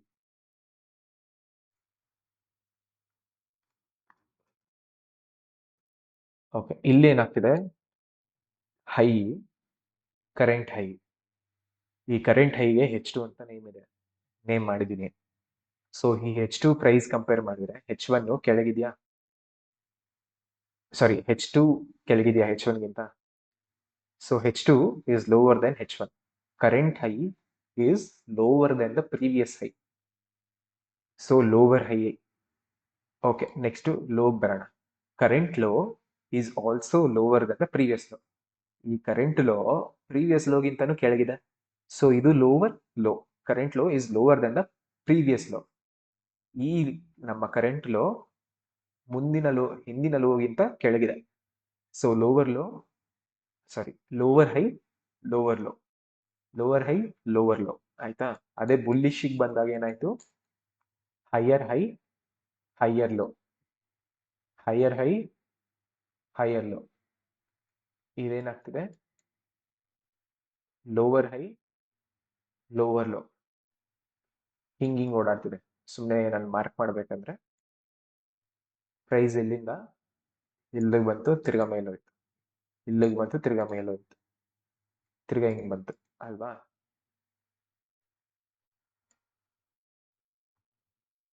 ಸೊ ಇದು ಬೇರ್ ಟ್ರೆಂಡ್ ಡೆಫಿನೇಷನ್. ಅದು ಸ್ಟ್ರಕ್ಚರ್ ಡಿಫೈನ್ ಮಾಡೋದಕ್ಕೆ ನಾವು ಲೋವರ್ ಹೈ, ಲೋವರ್ ಲೋ ಬಂದ್ರೆ ಆ ಲೋವರ್ ಹೈದು ಯಾಕೆ ಇದನ್ನ ತಗೊಂಬಾರ್ದು, ಯಾಕೆ ಇದನ್ನ ತಗೊಬೇಕು, ಇದನ್ನ ಯಾಕೆ ತಗೊಂಡಿಲ್ಲ ನಾನು, ಇದನ್ನ ಯಾಕೆ ತಗೊಂಡೆ, ಲೋಯೆಸ್ಟ್ ಪಾಯಿಂಟ್, ಅದೆಲ್ಲ ಹೋಗ್ತಾ ಹೇಳ್ತೀನಿ. ಬಟ್ ಜನರಲ್ ಆಗಿ ಅರ್ಥ ಆಯ್ತಲ್ವಾ? ಲೋವರ್ ಹೈ, ಲೋವರ್ ಲೋ ಇದ್ರೆ ಬೇರ್ trend, higher high, higher low ಇದ್ರೆ ಬುಲ್ ಟ್ರೆಂಡ್. ಏನು ಮಾಡ್ತಿಲ್ಲಪ್ಪ, ಪ್ರೈಸ್ ಒಂದು ರೇಂಜ್ ಅಲ್ಲೇ ಓಡಾಡ್ತಿದೆ ಅಂದ್ರೆ ಟ್ರೇಡಿಂಗ್ ರೇಂಜ್. ಬೇಸಿಕಲಿ ಮಾರ್ಕೆಟ್ ಮಾಡಕ್ಕಾಗದು ಎರಡೇ. ಒಂದು ಮೇಲೋಗು, ಕೆಳಗೋಗು, ಅದನ್ನ ಟ್ರೆಂಡ್ ಅಂತೀವಿ. ಅಥವಾ ಏನು ಮಾಡ್ತಿರೋ ಅದೇ ರೇಂಜ್ ಅಲ್ಲೇ ಓಡಾಡ್ತಿರೋ, ಒಂದು ಪ್ರೈಸ್ ರೇಂಜ್ ಅಲ್ಲೇ ಓಡಾಡ್ತಿರೋ, ಅದು ಟ್ರೇಡಿಂಗ್ ರೇಂಜ್. ಆಯ್ತಾ? ಇದು ಕ್ಲಿಯರ್ ಆಯ್ತಾ ಎಲ್ಲರಿಗೂ? ಹಾ ಬ್ರೋ. ಓಕೆ. ಚರಣ್, ಹರ್ಷ, ನಿಮ್ಗೂ ಏನಾದ್ರು ಡೌಟ್ ಇದೆಯಾ? ಇಲ್ಲ. ಓಕೆ. ಸೊ ನೆಕ್ಸ್ಟ್ ಬಂದು, ಓಕೆ, ಈಗ ಇಲ್ಲಿವರೆಗೂ ಎಲ್ಲ ಅರ್ಥ ಆಯ್ತು ನಿಮ್ಗೆ. ನನಗೆ ಹೆಂಗಪ್ಪ ಚೇಂಜ್ ಆಗೋದು ಯಾವಾಗಪ್ಪ, ಹೆಂಗ್ ಗೊತ್ತಾಗತ್ತೆ ನನಗೆ? ಯಾಕೆಂದ್ರೆ ಕರೆಂಟ್ ಆಗಿ ನಾನು ನೋಡ್ತಿರ್ಬೋದು, ಇದೆಲ್ಲ ಪ್ರೀವಿಯಸ್ ಆಗೋಗಿರೋ chart. Higher high, higher low structure ಬರ್ತಿದೆ, ಅಥವಾ lower low, lower low structure ಬರ್ತಿದೆ. ಅದು ನಾನು ನೋಡಿದೆ, ರೆಕಗ್ನಿಷನ್ ಗೊತ್ತಾಯ್ತು, ಯಾವ್ದು ಬೇರ್ ಟ್ರೆಂಡ್, ಯಾವ್ದು ಬುಲ್ ಟ್ರೆಂಡ್ ಅಂತ. ಬಟ್ ಈಗ ನಾವ್ ಎಲ್ಲಿದೀವಿ ಅನ್ನೋದನ್ನ ಹೆಂಗ್ ನೋಡೋದು? ಸೊ ರೀಸೆಂಟ್ ಆಗಿ ಏನಾಗಿತ್ತು, ಈ ಸ್ಟಾಕ್ ನೋಡಿದ್ರೆ, BSE ಅನ್ನೋ ಸ್ಟಾಕ್ ನೋಡಿದ್ರೆ ಪ್ರೈಸ್ ಇಲ್ಲಿಂದ ಇಲ್ಲಿವರೆಗೂ ಕೆಳಗಡೆ ಬಿದ್ದಿತ್ತು. So high, lower high, lower high, lower high, low, lower low, lower low, lower low, lower low ಅಲ್ವಾ? ಇದು ಅದರ ನಡವಳಿಕೆನ ಬದಲಾಯಿಸಿದ್ವಿ ಯಾವಾಗ? ಪ್ರೀವಿಯಸ್ ಹೈ ಈಗ ಇಲ್ಲಿದೀವಿ ಅಂತ ಇಟ್ಕೊಳ್ಳಿ, ಆಯ್ತಾ? ಇಲ್ಲಿವರೆಗೂ ಇದ್ರ ನಡವಳಿಕೆ ಏನಿದೆ? Lower high, lower low print ಆಗ್ತಿದೆ ಅಲ್ವಾ? ಈ ಲೋ ಇದಕ್ಕಿಂತ ಕೆಳಗೆ, ಈ ಹೈಗಿಂತ ಕೆಳಗಿದೆ, ಈ ಲೋಗಿಂತ ಕೆಳಗಿದೆ. So still we are in lower high, lower low structure. ಇದು ಬದಲಾವಣೆಗೆ ಒಳಗಾಗದು ಯಾವಾಗ? ಈ ಪ್ರೀವಿಯಸ್ ಹೈಗಿಂತ ಮೇಲ್ಗಡೆ ಹೋದಾಗ್ಲಾ? ಯಾಕೆ ಇದು ಮಾಡ್ಬೇಕಾಗಿದ್ದೇನು? ನೆಕ್ಸ್ಟ್ ಬರೋ ಹೈ ಈ ಪ್ರೀವಿಯಸ್ ಹೈಗಿಂತ ಕೆಳಗಿರಬೇಕಿತ್ತು. ಲೋವರ್ ಹೈ ಪ್ರಿಂಟ್ ಆಗಬೇಕಿತ್ತು, ಲೋವರ್ ಲೋ ಪ್ರಿಂಟ್ ಆಗಬೇಕಿತ್ತು. ಬಟ್ ಇನ್ಸ್ಟೆಡ್ ಅದು ಮಾಡಿದ್ದೇನು ಕೆಲಸ, ಈ ಪ್ರೀವಿಯಸ್ ಹೈಗಿಂತ ಮೇಲೋಯ್ತು. ಇಫ್ ಯು ಸಿ ಹಿಯರ್, ಇದು ಈ ಪ್ರೀವಿಯಸ್ ಹೈಗಿಂತ ಮೇಲೋಯ್ತು ಅಲ್ವಾ, ಚೇಂಜ್ ಆಗೋಯ್ತಾ ಇದ್ರ ನಡಬಳಕೆ. ಮಾಡ್ಬೇಕಾಗಿದ್ದೇನು, ಈ ಹೈ ಇದಕ್ಕಿಂತ ಕೆಳಗಿರ್ಬೇಕಿತ್ತು. ಇವಾಗ ನಾನು ಮಾರ್ಕ್ ಮಾಡ್ತಾ ಬಂದೆ, ಇದು ಒಂದು ಹೈ, ಇದು ಒಂದು ಹೈ, ನೆಕ್ಸ್ಟ್ ಇದು ಒಂದು ಹೈ ಅಥವಾ ಇದು ಒಂದು ಹೈ, ಎರಡು ಸಿಮಿಲರ್, ಒಂದೇ ಸಿಮಿಲರ್ ರೇಂಜ್ ಅಲ್ಲಿದೆ. ಸೊ ಇಟ್ಸ್ ಫೈನ್, ಇದನ್ನಾದ್ರು ತಗೋಬಹುದು, ಇದನ್ನಾದ್ರು. ನೆಕ್ಸ್ಟ್ ಹೈ ಬಂದು ಇದು. ಇಲ್ಲಿಂದ ಇಲ್ಲಿವರೆಗೂ ನೋಡಿದ್ರೆ ಪ್ರತಿ ಹೈ ಪ್ರೀವಿಯಸ್ ಹೈಗಿಂತ ಕೆಳಗಿದೆ. ಇದು ಈ ಹೈಗಿಂತ ಇದು current price action, current price ಮೂವ್ಮೆಂಟಾ, ಈ ಪ್ರೀವಿಯಸ್ ಹೈಗಿಂತ ಮೇಲ್ಗಡೆ ಹೋಯ್ತಲ್ವಾ. ಸೊ ಚೇಂಜ್ ಆಗೋಯ್ತಾ ಕ್ಯಾರೆಕ್ಟರು, ಅದ್ರ ನಡವಳಿಕೆ ಚೇಂಜ್ ಆಗೋಯ್ತಾ. ಸೊ ಏನೋ ಆಗ್ಬೋದು. ಈಗ ಚೇಂಜ್ ಇನ್ ಕ್ಯಾರೆಕ್ಟರ್ ಬಂದಾಗ ಮೂರು ಪಾಸಿಬಿಲಿಟೀಸ್ ಇದೆ. ಏನು ಚೇಂಜ್ ಇನ್ ಕ್ಯಾರೆಕ್ಟರ್ ಆಗಿದೆ ಯಾಕೆ? ಫಸ್ಟ್ ಆಫ್ ಆಲ್ ಈ ಹೈಯರ್ ಹೈ ಹೈಯರ್ ಲೋ ಸ್ಟ್ರಕ್ಚರ್ನ ಬ್ರೇಕ್ ಆಯ್ತು, ಅಂದ್ರೆ ಪ್ರೀವಿಯಸ್ ಹೈಗಿಂತ ಮೇಲೋಯ್ತು ಪ್ರೈಸ್. ಸೊ ನನಗೆ ಚೇಂಜ್ ಆಯ್ತಪ್ಪ ಕ್ಯಾರೆಕ್ಟರು, ಇದು ಮುಂಚೆ ಏನ್ ಮಾಡ್ತಿತ್ತು ಅದನ್ನ ಮಾಡ್ತಿಲ್ಲ ಅಂತ ಹೇಳಿದೆ. ಈಗ ಚೇಂಜ್ ಇನ್ ಕ್ಯಾರೆಕ್ಟರ್ ಬಂದು ಹೋಗಿದೆ, ನಡವಳಿಕೆಯಲ್ಲಿ ಚೇಂಜ್ ಆಗೋಗಿದೆ, ಬದಲಾವಣೆ ಆಗೋಗಿದೆ. ಈಗೇನ್ ಮಾಡ್ಬೇಕದು, ಒಂದು ಲೋವರ್ ಹೈ ಲೋವರ್ ಲೋ ಸ್ಟ್ರಕ್ಚರ್ನ ರೆಸ್ಯೂಮ್ ಮಾಡ್ಬೋದು. ಯಾಕೆ ಅಂದ್ರೆ ಪ್ರೀವಿಯಸ್ಲಿ ಅದು ಇದ್ದಿದ್ದೆ lower high lower low structure. ಇನ್ನೊಂದು ಬಂದು, ಇಲ್ಲ ನನಗೆ ಸ್ವಲ್ಪ ಟೈಮ್ ಬೇಕು, ನನಗೆ ಸಾಕಾಗಿದೆ, ನಾನು ಟ್ರೇಡಿಂಗ್ ರೇಂಜ್ ಅಲ್ಲಿ ಹೋಗ್ತೀನಿ ಅಂತ ಮಾಡ್ಬೋದು. ಅಥವಾ ನಾನು ಸ್ವಲ್ಪ ಸ್ಟ್ರಾಂಗ್ ಆಗಿದ್ದೀನಿ, ನಾನು ರಿವರ್ಸೇ ಮಾಡ್ತೀನಿ, ಏನ್ ಪ್ರೀವಿಯಸ್ ಕ್ಯಾರೆಕ್ಟರ್ ಏನಿತ್ತೋ ಅದಕ್ಕಿಂತ ಉಲ್ಟಾನೇ ಮಾಡ್ತೀನಿ. ನಾನು ಪ್ರೀವಿಯಸ್ ಕ್ಯಾರೆಕ್ಟರ್ ಕೆಳಗಡೆ ಬೀಳ್ತಿದ್ದು, ನಾನೀಗ ಮೇಲೆ ಹೋಗ್ತೀನಿ ಅಂತ. ಆಯ್ತಾ? ಈ ಮೂರು ಪಾಸಿಬಿಲಿಟೀಸ್ ಯಾರು ನಾನು ಪಕ್ಕ ಹಿಂಗೆ ಆಗುತ್ತೆ ಅಂದ್ರೆ ಐ ಡೋಂಟ್ ನೋ, ಸುಮ್ಮನೆ ಏನೋ ಹೇಳ್ಬೇಕು ಅಂತ ಹೇಳ್ಬೋದು ಅಷ್ಟೇ. ಯಾರೇ ಆಗ್ಲಿ ಇಷ್ಟೇ ಪ್ರೈಸ್ ಹೋಗುತ್ತೆ, ಇಷ್ಟೇ ಪ್ರೈಸ್ ಕೆಳಗಡೆ ಬೀಳುತ್ತೆ, ಇಷ್ಟರಲ್ಲೇ ಓಡಾಡುತ್ತೆ ಅಂತ ಯಾರು ಹೇಳಕ್ಕಾಗಲ್ಲ. ಬಿಕಾಸ್ ಇಟ್ಸ್ ನಾಟ್ ಅಷ್ಟು ಈಸಿ ಆಗಿದ್ರೆ ಇಷ್ಟೊಂದು ಕಂಪ್ನಿಗಳು, ಆಸೆಟ್ ಮ್ಯಾನೇಜ್ಮೆಂಟ್ ಕಂಪ್ನಿಗಳು, ಮ್ಯೂಚುವಲ್ ಫಂಡ್ಸ್ ಎಲ್ಲರೂ ಮಾಡಿರೋದು. It doesn't work that. ಸುಮ್ಮನೆ ಹೇಳಬೇಕು ಅಂತ ಹೇಳ್ತಾರೆ. ಸೊ ಮೂರು ಪಾಸಿಬಿಲಿಟಿನಲ್ಲಿ ಯಾವುದು ಹೈಯೆಸ್ಟ್ ಪಾಸಿಬಿಲಿಟಿ ಅನ್ನೋದು ಪ್ರೈಸ್ ಆಕ್ಷನ್ ಹೇಳುತ್ತೆ, ಅದು ಹೋಗ್ತಾ ಹೋಗ್ತಾ ಕಲಿತೀರಾ. ಅಂದ್ರೇನು, ಇವಾಗ ನನಗನ್ಸೋದೇನು, ಇವಾಗ ನಾನು ಸ್ವಲ್ಪ ಎಕ್ಸ್ಪೀರಿಯನ್ಸ್ ಇರೋದಕ್ಕೆ ನನಗನ್ಸೋದು, ಓಕೆ ಇದು ಸ್ಟ್ರಾಂಗ್ ಆಗಿ ಮೇಲ್ ಹೋಗಿದೆ, ಮತ್ತೆ ಈ 20 ಡೇ ಮೂವಿಂಗ್ ಆವರೇಜ್ ಅಥವಾ 50 ಡೇ ಮೂವಿಂಗ್ ಆವರೇಜ್ ಇರಲಿ. ಸೊ ಆ 50 ಡೇ ಮೂವಿಂಗ್ ಆವರೇಜ್ ಮೇಲ್ ಹೋಗಿದೆ. ಸೊ ನನಗೆ ಅನಿಸ್ತಿರೋದೇನು ಅಂದ್ರೆ, ಪ್ರೀವಿಯಸ್ 50 ಡೇಸ್ಗಿಂತ ಈಗ ಬೈಯರ್ಸ್ ಆರ್ ಇನ್ ಕಂಟ್ರೋಲ್ ಅವ್ರ ಬುಲ್ಸ್ ಆರ್ ಇನ್ ಕಂಟ್ರೋಲ್ ಅನ್ನಿಸ್ತಾ ಇದೆ. ಆಲ್ಸೋ ಈ ಅಪ್ಲೆಗ್ ಅಲ್ಲಿ ಕ್ಯಾಂಡಲ್ಸ್ ಫಾರ್ಮ್ ಆಗ್ತಿರ್ಬೇಕಾದ್ರೆ ಎಲ್ಲ ಸ್ಟ್ರಾಂಗ್ ಕ್ಯಾಂಡಲ್ಸ್ ಇದೆ, ಅದು ಹೇಳ್ತೀನಿ ಹೆಂಗೆ ಡಿಫ್ರೆನ್ಶಿಯೇಟ್ ಮಾಡೋದು ಏನು ಅಂತ ಎಲ್ಲ. ಸೊ ನನಗನ್ನಿಸ್ತಿರೋದು, ಓಕೆ ಸ್ವಲ್ಪ high probability on the long side ಅಂದ್ರೆ ಅದೇ ಬುಲ್ಲಿಶ್ ಸೈಡ್ ಆಗಿ ಸ್ವಲ್ಪ ಪಾಸಿಬಿಲಿಟಿ ಜಾಸ್ತಿ ಇದೆ. ಲೆಟ್ಸ್ ಸೇ 55% ಇದೆ ಅಂತ, 50 to 60% ಇದೆ ಅಂತ ಅನ್ಕೊಳ್ಳೋದು. ಓಕೆನಾ? ನನಗೆ ಹೇಳ್ತಾ ಇರೋದು 40% ಇಲ್ಲ, ಇದು ಹೋಗ್ಬೋದು, ಕೆಳಗಡೆನೆ ಹೋಗ್ಬೋದು ಅಂತಾನು ಅನ್ಕೋಬಹುದು. ಆ 40% ಅಲ್ಲೇ ಟ್ರೇಡಿಂಗ್ ರೇಂಜ್ ಕೂಡ ಆಗ್ಬೋದು, ಅಥವಾ ಬೇರೆ ಟ್ರೆಂಡ್ ಕೂಡ ರೆಸಂಪ್ಷನ್ ಆಗ್ಬೋದು. ನನ್ನ ಅನಿಸಿಕೆ. ಕೆಲವೊಬ್ರು ಅನ್ಸುತ್ತೆ, ಓಕೆ 40% ರಿವರ್ಸ್ ಆಗ್ತಿದೆ, ಮೇನ್ ಕ್ಯಾರೆಕ್ಟರ್ ಬಂದು ಬೇರೆ ಟ್ರೆಂಡ್, ಇದು ಫಸ್ಟ್ ಟೈಮ್ ಚೇಂಜ್ ಆಗ್ತಿರೋದು ಕ್ಯಾರೆಕ್ಟರ್. ಸೊ ಇದು ಫಸ್ಟ್ ಟೈಮ್ ಚೇಂಜ್ ಆಗ್ತಿರೋದಕ್ಕೆ ಪ್ರಾಬ್ಲಿ ಬುಲ್ಲಿಶ್ ಸೈಡ್ ಬರೀ 40% ಅಂತ ಅವ್ರು ಅನ್ಬೋದು. ಅವ್ರ ಸೆಟಪ್ ಮೇಲೆ, ಅವ್ರ ಟ್ರೇಡಿಂಗ್ ಸಿಸ್ಟಮ್ ಮೇಲೆ ಅವ್ರ ಪಾಸಿಬಿಲಿಟೀಸ್ನ ಹಾಕೊಂತಾರೆ.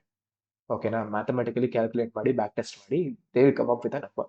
ಆ ನಂಬರ್ನ ದೇ ವಿಲ್ ಫಾಲೋ ಅಷ್ಟೇ. ಓಕೆನಾ? ನಾನು ಇಷ್ಟಕ್ಕೇನೆ 60% ಅನ್ನಲ್ಲ. ದ ವೇ ಇಟ್ ರಿಟ್ರೇಸ್ಡ್ ಇಲ್ಲೇ ಓಡಾಡ್ತಿದ್ದೆ, ತಿರ್ಗಾ ಸ್ಮಾಲ್ ಟ್ರೇಡಿಂಗ್ ರೇಂಜ್ ಫಾರ್ಮ್ ಆಗಿ ತಿರ್ಗಾ ಇನ್ನೊಂದ್ಸತಿ ಬ್ರೇಕ್ಔಟ್, ಅದೇನು ಅಂತ ಹೇಳ್ತೀನಿ, ತಿರ್ಗಾ ಇನ್ನೊಂದ್ಸತಿ ಬ್ರೇಕ್ಔಟ್ ಆಗ್ತಿದೆ. ಸೊ ನನಗೆ ಇಲ್ಲಿ ಇವಾಗ 60% ಪ್ರಾಬಿಲಿಟಿ, ಇಲ್ಲಿ ಮೇ ಬಿ 40 to 50%. ಈ ತರ ಟ್ರೇಡಿಂಗ್ ರೇಂಜ್ ಹೋದಾಗ 50-50%. ಅದು ಹೇಳ್ತೀನಿ ಏನಕ್ಕೆ 50-50% ಅಂತ. ಟ್ರೇಡಿಂಗ್ ರೇಂಜ್ ಅಲ್ಲಿ ತಿರ್ಗಾ ಬ್ರೇಕ್ಔಟ್ ಆದಾಗ ನಾವು 60 to 70% on the upper side. ಹಂಗಂತ ಏನು 40% ಟೈಮ್ ಡೌನ್ ಸೈಡ್ ಬರ್ಬೋದು, ಅಥವಾ ಟ್ರೇಡಿಂಗ್ ರೇಂಜ್ಗೂ ಹೋಗ್ಬೋದು, ಅದನ್ನೇ ಯಾರು ನೋಡಲ್ಲ. ಅಂಡ್ ನಾನು 50% ಆಗಲಿ 60% ಆಗಲಿ 40% ಆಗಲಿ ಹೇಳ್ತಿರೋದು ಓವರ್ ದ ಲಾಂಗ್ ಟರ್ಮ್. ನಾನು ಇದೇ ಸೆಟಪ್ ಮೇಲೆ 1,000 ಸತಿ ತಗೊಂಡ್ರೆ ಅದರಲ್ಲಿ 60% times I will win, in 40% times I will lose. ಆಯ್ತಾ? ಈಗ ಅದು ಇಂಡಿವಿಜುವಲ್ ಆಗಿ ಪ್ರತಿ ಒಂದು ಟ್ರೇಡನು ನಾನು ಸಪೋಸ್ 10 ಟ್ರೇಡ್ ತಗೊಂಡೆ. ಆ 10 ಟ್ರೇಡಲ್ಲಿ 6 ಲಾಸ್, 6 ಟ್ರೇಡ್ಸೇ ಲೂಸರ್ಸ್ ಆಗಿರ್ಬೋದು. ಆಯ್ತಾ? ನಾನು ಹೇಳ್ತಿರೋದೇನು, ಓವರ್ ಲಾಂಗ್ ಸ್ಯಾಂಪಲ್, ಚಿಕ್ಕ ಸ್ಯಾಂಪಲ್ ತಗೊಂಡ್ಬಿಟ್ಟು ಇದು ಪ್ರಾಬಿಲಿಟಿ ಚೇಂಜ್ ಆಗೋಯ್ತು, ಇದು ವರ್ಕ್ ಆಗ್ತಿಲ್ಲ ಆಗುತ್ತೆ. You can control that also. ಹೋಗ್ತಾ ಹೋಗ್ತಾ ಎಕ್ಸ್ಪೀರಿಯನ್ಸ್ ಬಂದಾಗ ಅದನ್ನು ಮಾಡಬಹುದು, ಮಾಡೋಕ್ಕಾಗಲ್ಲ ಅಂತಲ್ಲ. But initially understand that is the game of math. Probability ನೋಡ್ಕೊಬೇಕು. ಅದೇನು ಬ್ರಹ್ಮವಿದ್ಯೆ ಅಲ್ಲ, ಸುಮ್ಮನೆ ತಗೊಂಡು ಇದು ಎಸ್ ವಿನ್ ಆಯ್ತು, ಇದೇ ತರ ಬಿಹೇವ್ ಆದಾಗ ಮಾರ್ಕೆಟ್ ಎಸ್ ವಿನ್ ಆಗಿದೆ, ಪ್ರೀವಿಯಸ್ ಹಿಸ್ಟ್ರಿ ಹೋಗಿ ಬ್ಯಾಕ್ ಟೆಸ್ಟ್ ಮಾಡಿದಾಗ ಅನ್ನೋದ್ರ ಮೇಲೆ you can come up with a number. ಆ ನಂಬರ್ ಇಟ್ಕೊಂಡು ಮಾಡ್ಬೋದು. ಸೊ ಇಲ್ಲಿವರೆಗೂ ಅರ್ಥ ಆಯ್ತಾ? ಈಗ ನಾವು ಕರೆಂಟ್ ಆಗಿ ರೀಡ್ ಮಾಡ್ಬೇಕಾದ್ರೆ ಏನ್ ಮಾಡ್ಬೇಕು? ಫಸ್ಟ್ ಪ್ರಿಡಾಮಿನೆಂಟ್ ಬಿಹೇವಿಯರ್ ಏನು ಅಥವಾ ಕ್ಯಾರೆಕ್ಟರ್ ಏನು ಅಂತ ನೋಡ್ಬೇಕು ಮಾರ್ಕೆಟ್. ಅದರ ಪ್ರಾಮುಖ್ಯತೆ, ನಡವಳಿಕೆ ಏನಿತ್ತು ರೀಸೆಂಟ್ ಟೈಮ್ಸ್ ಅಲ್ಲಿ ಅನ್ನೋದನ್ನ ನೋಡ್ತೀವಿ. ಆಮೇಲೆ ಏನಕ್ಕೆ ಕಾಯ್ತೀವಿ? ಒಂದು, ನಾನು ಇವಾಗ ಬೇಡ, ಅದೆಲ್ಲ ಬೇಡ. ಸೊ ನನಗೆ ನೆಕ್ಸ್ಟ್ ಚೇಂಜ್ ಆಗಿದೆ ಯಾವಾಗ ನಡವಳಿಕೆ ಅನ್ನೋದನ್ನ ನಾನು ನೋಡ್ತೀನಿ. ಯಾಕೆ? ನನ್ನ ಬಯಸ್ ಚೇಂಜ್ ಆಗ್ಬೇಕಾ? ಇಲ್ಲಿದ್ದಾಗ ನನ್ನ ಬಯಸ್ ಏನಿತ್ತು? I am biased on the down side. ನನಗೆ ಬೇಕಾಗಿರೋ ಟ್ರೇಡ್ಸ್ ಎಲ್ಲ ಕೆಳಗೆ ಹೋಗೋ ಟ್ರೇಡ್ಸ್, ಮೇಲೆ ಹೋಗೋ ಟ್ರೇಡ್ಸ್ ಎಲ್ಲ ಬೇಕಾಗಿರೋ ನನಗೆ ಈ ಪೀರಿಯಡ್ ಆಫ್ ಟೈಮ್ಲಿ. ಯಾಕೆ? Lower high lower low structure create ಆಗ್ತಿದೆ ಅಲ್ವಾ? ಸಪೋಸ್ ನನಗೆ ಕೆಳಗಡೆ ಬರೋ ಟ್ರೇಡ್ಸೇ ಬೇಡಪ್ಪ, ನನ್ಗೆ ಅದ್ರ ಇಂಟ್ರೆಸ್ಟೇ ಇಲ್ಲ, ನಾನು ಶಾರ್ಟ್ ಮಾಡೋ ಇಂಟ್ರೆಸ್ಟೇ ಇಲ್ಲ. ಹೇಳ್ತೀನಿ ಏನ್ ಶಾರ್ಟ್ ಮಾಡೋದು ಅಂತ. ಅದನ್ನ ನನ್ಗೆ ಬೇಕಾಗೇ ಇಲ್ಲ. ನಾನು ಬರೀ ಮೇಲ್ ಹೋಗೋದು, ನಾನು ಬೈ ಮಾಡು, ಲೇಟಾಗಿ ಸೆಲ್ ಮಾಡು, ಯಾವಾಗ್ಲೂ ಮುಂದೆ ಸೆಲ್ ಮಾಡು ಅನ್ನೋದು ಮಾತ್ರ ನಾನು ನೋಡೋದು. ಅನ್ನೋರ್ಗೇನು ಈ ಚೇಂಜ್ ಇನ್ ಕ್ಯಾರೆಕ್ಟರ್ ಬರಬೇಕು. ಆ ಚೇಂಜ್ ಇನ್ ಕ್ಯಾರೆಕ್ಟರ್ ಬಂದಾದ್ಮೇಲೆ ಮಾರ್ಕೆಟ್ ಪ್ರೂವ್ ಮಾಡ್ಬೇಕು ನಿನ್ ಥಿಯರಿ ಕರೆಕ್ಟು ಅಂತ. ನನ್ನ ಥಿಯರಿ ಏನಿದೆ ಇಲ್ಲಿಗೆ ಬಂದಾಗ, ಓಕೆ, ಈ ಪ್ರೀವಿಯಸ್ ಹೇಗಿಂತ ಮೇಲೋಯ್ತು, ಚೇಂಜ್ ಇನ್ ಕ್ಯಾರೆಕ್ಟರ್ ಬಂದಿದೆ, ನಡವಳಿಕೆಯಲ್ಲಿ ಬದಲಾವಣೆ ಆಗೋಗಿದೆ ಈಗ. ಆದ್ರೆ 3 ಪಾಸಿಬಿಲಿಟಿ ಇನ್ನ ಇದೆ. ಆ ಪಾಸಿಬಿಲಿಟಿದಲ್ಲಿ ಹೈಯೆಸ್ಟ್ ಪಾಸಿಬಿಲಿಟಿ ಯಾವುದು ಅನ್ನೋದು ನನಗೆ ಯಾವಾಗ ಗೊತ್ತಾಗುತ್ತೆ? ಸ್ವಲ್ಪ ಟೈಮ್ ಬೇಕು. ಓಕೆ, ಇಲ್ಲಿವರೆಗೂ ಬಂದಾಗ ನನ್ಗೆ ಅನ್ಸಿಕೆ, ಓಕೆ ಸ್ವಲ್ಪ ಇಲ್ಲಿ ಇನ್ನೊಂದ್ಸತಿ ಇಲ್ಲಿವರೆಗೂ ಬರ್ಬೋದು, ಅಥವಾ ಇದು ಇಲ್ಲಿವರೆಗೂ ರಿಟ್ರೇಸ್ ಆಗ್ಬೋದು ಅಂತ. ಇಲ್ಲಿಂದ ಇಲ್ಲಿವರೆಗೂ ಹೋಗಿದೆ, ಇಲ್ಲೇ ಓಡಾಡ್ಬೋದು ಪ್ರೈಸ್.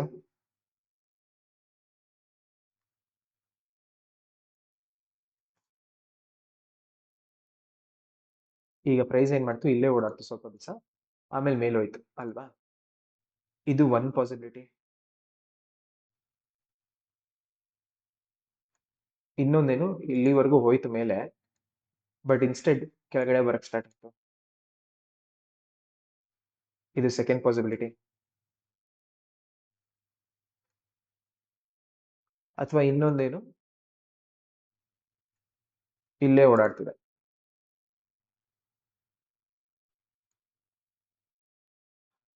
ಓಕೆನಾ? ಈ 3 ಪಾಸಿಬಿಲಿಟೀಸು ಆಗ್ಬೋದು. ಈ 3ರಲ್ಲಿ ಯಾವ್ದಾಗುತ್ತೆ ಅಂತ ಯಾರು ಹೇಳಕ್ಕಾಗಲ್ಲ.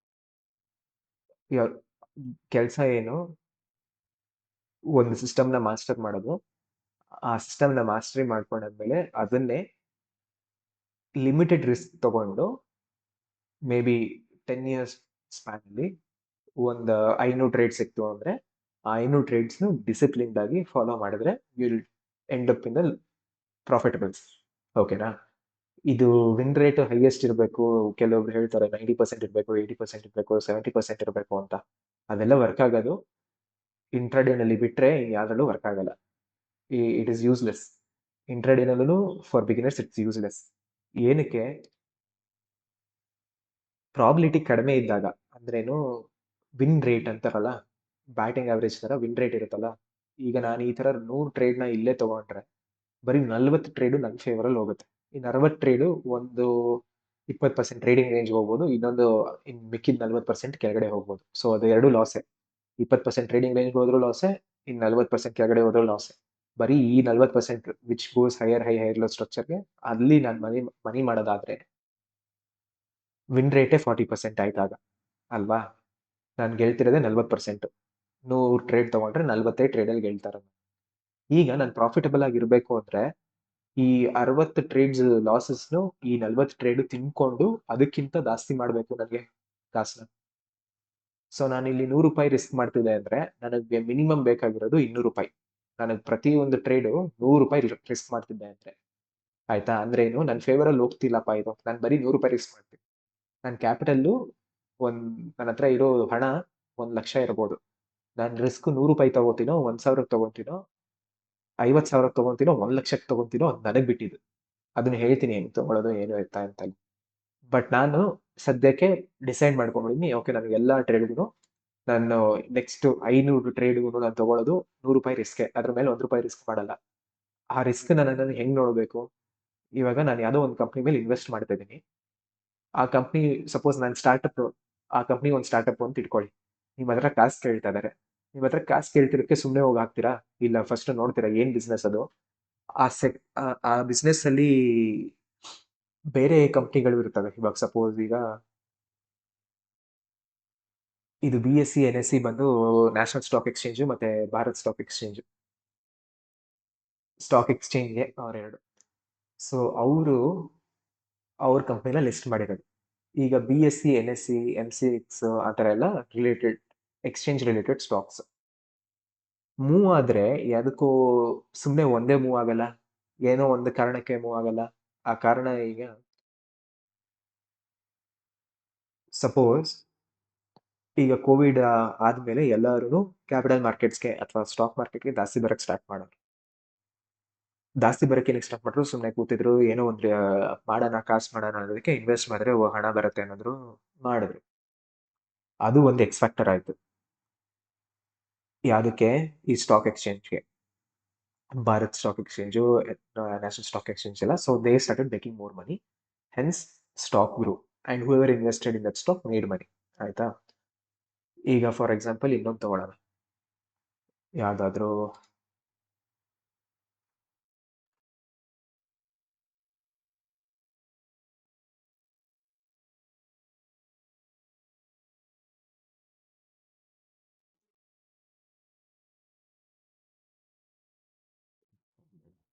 ಬ್ಯಾಂಕಿಂಗ್ ಸ್ಟಾಕ್ ಬರ್ತೀನಿ, 1 ನಿಮಿಷ.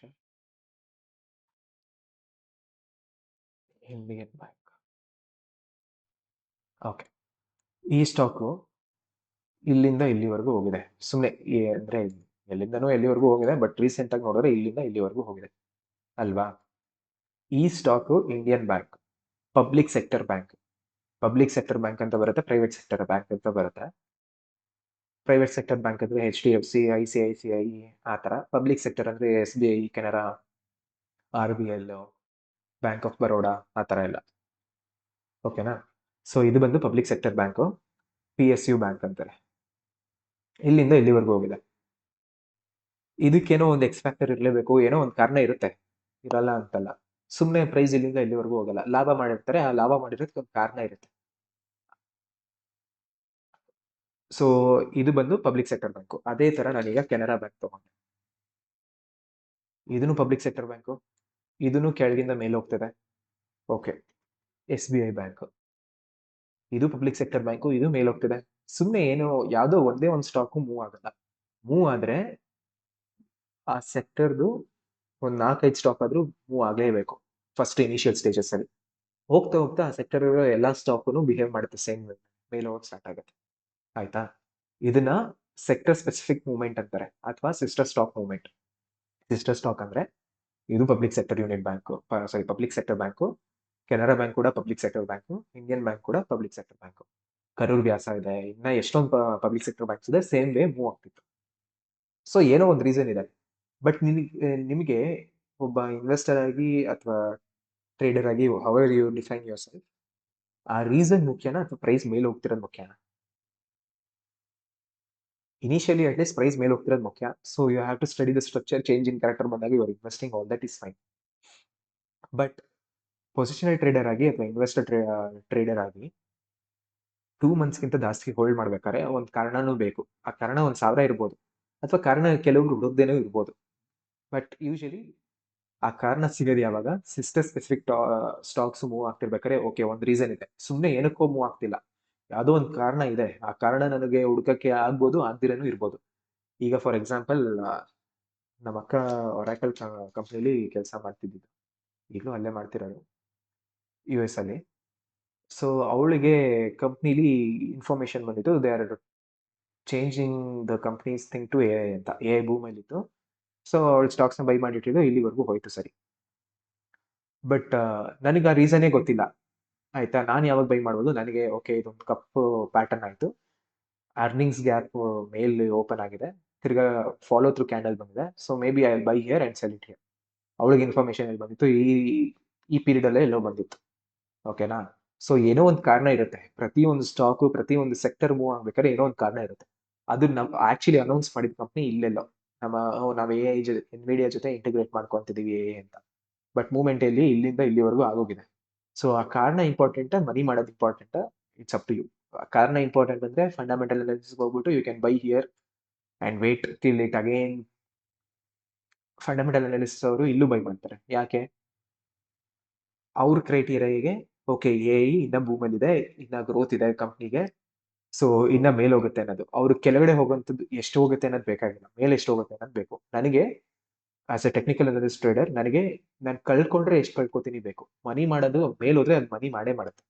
100 ರೂಪಾಯಿ ಮಾಡುತ್ತೋ, 500 ರೂಪಾಯಿ ಮಾಡುತ್ತೋ, 1000 ಮಾಡುತ್ತೋ, ಅದು ಅನ್ನೆಸೆಸರಿ, ನನ್ನ ಕೈಯಲ್ಲಿ ಇಲ್ಲ. ಅದು ಕೆಳಗಡೆ ಹೋಗೋದು ನನ್ನ ಕೈಯಲ್ಲಿ ಇರಬೇಕು. ಹೋದ್ರೆ 100 ರೂಪಾಯಿ ಮಾತ್ರ ಹೋಗ್ಬೇಕು, ಅಥವಾ ನಾನು ಎಷ್ಟು ಡಿಸೈಡ್ ಮಾಡ್ಕೊಂಡಿನೋ ಅಷ್ಟು ಮಾತ್ರ ಹೋಗ್ಬೇಕು.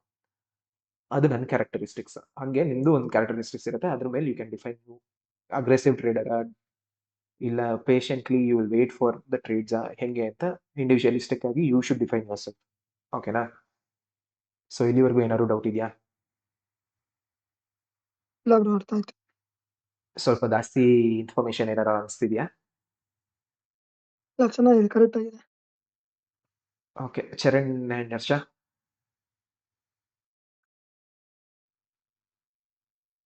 ಜಾಸ್ತಿ ಇನ್ಫಾರ್ಮೇಶನ್ ಆಯ್ತು. ಓಕೆ, ಏನಾದ್ರು ಡೌಟ್ ಇದೆಯಾ ಇಷ್ಟಿವರೆಗೂ ಹೇಳಿದ್ರಲ್ಲಿ? ಮತ್ತೆ ರೆಕಾರ್ಡಿಂಗ್ ನೋಡ್ಬೇಕು, ನಾನು ನೋಡ್ಬಿಟ್ಟು ಕೇಳ್ತೀನಿ. Okay okay, no problem. So simple ಆಗಿ ಒಂದು ಸ್ಟ್ರಕ್ಚರ್ಡ್ ವೇ ಆಗಿ ರಿವಿಷನ್ ಮಾಡ್ತೀನಿ. ಸೊ ಆಲ್ರೆಡಿ ಜಾಸ್ತಿ ಆಗಿದೆ, ಬೇಡ. ಸೊ ಬರೀ ರಿವಿಷನ್ ಹೇಳ್ತೀನಿ. ಸ್ಟಾಕ್ ಮಾರ್ಕೆಟ್ ಅಲ್ಲಿ you can enter in 2 ways. ಏನು, ಒಂದು ಫಂಡಮೆಂಟಲ್ ಅನಾಲಿಸ್ಟ್ ಆಗಿ ಅಥವಾ ಟೆಕ್ನಿಕಲ್ ಅನಾಲಿಸ್ಟ್ ಆಗಿ.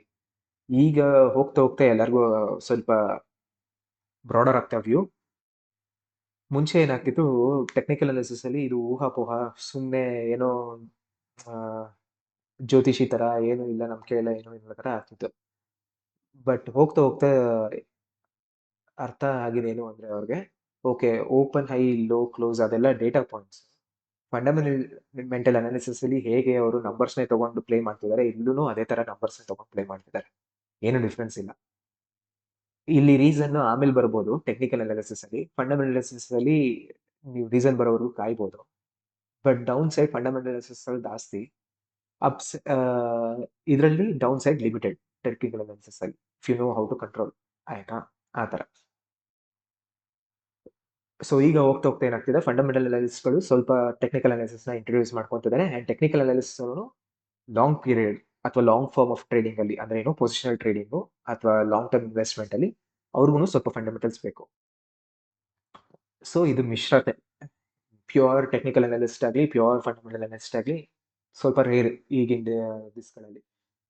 ನಾನು ಹೇಳ್ಕೊಡೋದು ಯಾವುದು, technical analysis and basics of fundamental analysis. If you have more interest, ಇಲ್ಲ ನನಗೆ 1 ವರ್ಷದ ಮೇಲೆ ಎಲ್ಲ ನನಗೆ ಬೇಡ, ನನಗೆ 5 ವರ್ಷದವರೆಗೂ 10 ವರ್ಷದವರೆಗೂ ನಾನು ಹೋಲ್ಡ್ ಮಾಡ್ತೀನಿ ಕಂಪ್ನಿನ, ಯಾವುದೋ ಒಂದು ಕಂಪ್ನಿನ ಅಂದರೆ, then you have to gain mastery over fundamental analysis also.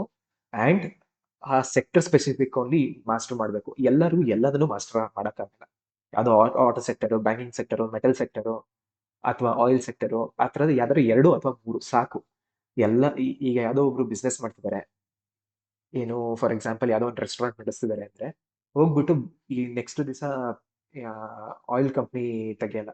ಆಯ್ತಾ, ಅವ್ರಿಗೆ ಯಾವ್ದು ಮಾಸ್ಟರ್ ಇರುತ್ತೋ ಅದನ್ನೇ ಮಾಡ್ತಾರೆ. Because it's easy, they know how the company and the government works, ಅಂದರೆ government policies works under that company, ಆ ಥರ. ಸೊ ಮಾಸ್ಟರ್ ಇರಬೇಕು. ಇದು ಒಂದಾಯಿತು. ಈಗ ಚಾರ್ಟಿಂಗಿಗೆ ಬಂದರೆ, ಟೆಕ್ನಿಕಲ್ ಅನಾಲಿಸಿಸ್ ಅಲ್ಲಿ ಲೈನ್ ಚಾರ್ಟ್ ಬರುತ್ತೆ, ಬಾರ್ ಚಾರ್ಟ್ ಬರುತ್ತೆ, ಅಥವಾ ಕ್ಯಾಂಡಲ್ ಸ್ಟಿಕ್ ಚಾರ್ಟ್ ಬರುತ್ತೆ. Bar chart candle stick chart similar, ಎರಡು ಏನು ಡಿಫ್ರೆನ್ಸ್ ಇಲ್ಲ. Open high low close data ಸಿಗುತ್ತೆ. ಲೈನ್ ಚಾರ್ಟ್ ಅಲ್ಲಿ ಬರೀ ಕ್ಲೋಸ್ ಡೇಟಾ ಸಿಗುತ್ತೆ. ಸೊ ಇಲ್ಲಿ ನನಗೆ 3 ಡೇಟಾ ಪಾಯಿಂಟ್ಸ್ ಜಾಸ್ತಿ ಸಿಗ್ತಿರಕ್ಕೆ I can take more educated decisions. ಆಯ್ತಾ, ಅದೇನು ಹೆಂಗ್ ರೀಡ್ ಮಾಡೋದು, ಪ್ರತಿಯೊಂದು ಕ್ಯಾಂಡಲ್ನ ಹೆಂಗೆ ಕ್ಯಾಟಗರೈಸ್ ಮಾಡೋದು ಅಂತ ಹೋಗ್ತಾ ಹೇಳ್ತೀನಿ. ನೆಕ್ಸ್ಟು ಈಗ ಮಾರ್ಕೆಟ್ ಮಾಡೋಕ್ಕಾಗೋದು ಎರಡೇ, ಒಂದು ಟ್ರೆಂಡಲ್ಲಿ ಇರೋದು ಅಥವಾ ಟ್ರೇಡಿಂಗ್ ರೇಂಜ್ ಇರೋದು. ಟ್ರೆಂಡಲ್ಲಿ ಎರಡೇ ತಿರ್ಗಾ, ಅಪ್ ಟ್ರೆಂಡ್ ಅಥವಾ ಡೌನ್ ಟ್ರೆಂಡ್. ಅಪ್ ಟ್ರೆಂಡಲ್ಲಿ higher high higher low structure ಇರಬೇಕು. ಅಂದರೆ ಈಗಿನ ಹೈ ಹಿಂದಿನ ಹೈಗಿಂತ ಮೇಲಿರಬೇಕು, ಈಗಿನ ಕರೆಂಟ್ ಲೋ ಹಿಂದಿನ ಪ್ರೀವಿಯಸ್ ಲೋಗಿಂತ ಮೇಲಿರಬೇಕು. So higher high higher low. ತಿರ್ಗಾ ಡೌನ್ ಟ್ರೆಂಡ್ ಅಥವಾ ಬೇಲ್ ಟ್ರೆಂಡ್ ಅನ್ನೋದು ಬರ್ತಾರಲ್ಲ, ಅದಕ್ಕೆ ಬಂದರೆ ಈಗಿನ ಹೈ ಪ್ರೀವಿಯಸ್ ಹೈಗಿಂತ ಕೆಳಗಿರಬೇಕು, ಈಗಿನ ಲೋ ಪ್ರೀವಿಯಸ್ ಲೋಗಿಂತ ಕೆಳಗಿರಬೇಕು. So lower high lower low structure. ಇಲ್ಲಿವರೆಗೂ ಆಯಿತು.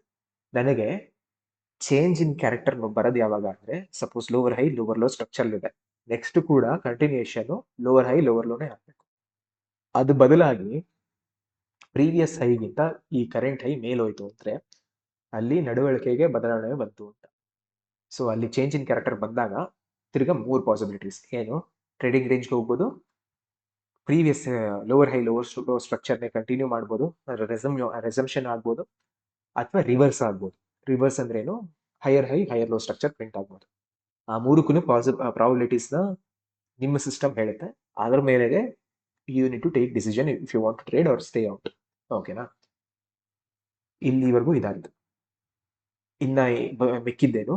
ಯಾವುದೋ ಒಂದು ಸ್ಟಾಕ್ ಮೂವ್ ಆಗ್ತಿದೆ ಅಂದ್ರೆ ಅದು ಬರೀ ಅದೊಂದೇ ಮೂವ್ ಆಗ್ತಿದೆ ಆ ಸೆಕ್ಟರ್ ಅಲ್ಲಿ. ಸಪೋಸ್ ಇಂಡಿಯನ್ ಬ್ಯಾಂಕು ಮೂವ್ ಆಗ್ತಲ್ವಾ ಮೇಲೆ,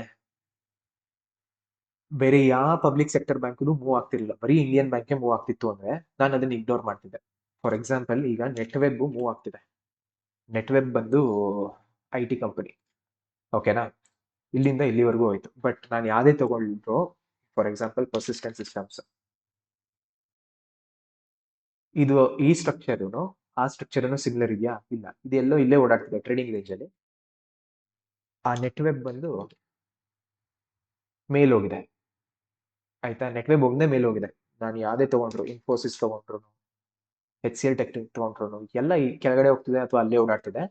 the only outlier is Netweb, ಆಯ್ತಾ? ಬಟ್ ಅದೇ Indian Bank, Canara Bank, SBI bank, RBL bank, Union Bank ಯಾವ್ದು ತಗೊಂಡ್ರು they are all moving together, ಆಯ್ತಾ? ಸುಮ್ಮನೆ ಒಂದೇ ಮೂವ್ ಆಗ್ತಿಲ್ಲ. So there is some reason, ಆಯ್ತಾ? ಆ ರೀಸನ್ ನನಗೆ ಇವತ್ತು ಗೊತ್ತಾಗ್ಬೋದು ಅಥವಾ ನಾಳೆ ಗೊತ್ತಾಗ್ಬೋದು, ಇಟ್ ಡಸಂಟ್ ಮ್ಯಾಟರ್.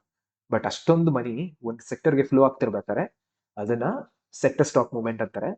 ಸೊ ನಾನು as a trader R investor concentrate ಮಾಡಬೇಕಾಗಿರೋದು ಆ ಸೆಕ್ಟರ್ಗೆ ಮಾತ್ರ, ಆ ಸೆಕ್ಟರ್ಗೆ ಅಥವಾ ಆ ತರದ ಇನ್ನೊಂದು 2 ಸೆಕ್ಟರ್ಗೆ. ಈಗ currently public sector bank, metal and ಸ್ವಲ್ಪ ಮಟ್ಟಿಗೆ ಡಿಫೆನ್ಸ್ ನೆಕ್ಸ್ಟ್ ಮೇಲೆ ಹೋಗೋದು ಏನು ಕ್ಯಾರೆಕ್ಟರಿಸ್ಟಿಕ್ಸ್ ತೋರಿಸ್ತಾ ಇದೆ, ಅಥವಾ ಫೈನಾನ್ಷಿಯಲ್ ಸೆಕ್ಟರ್.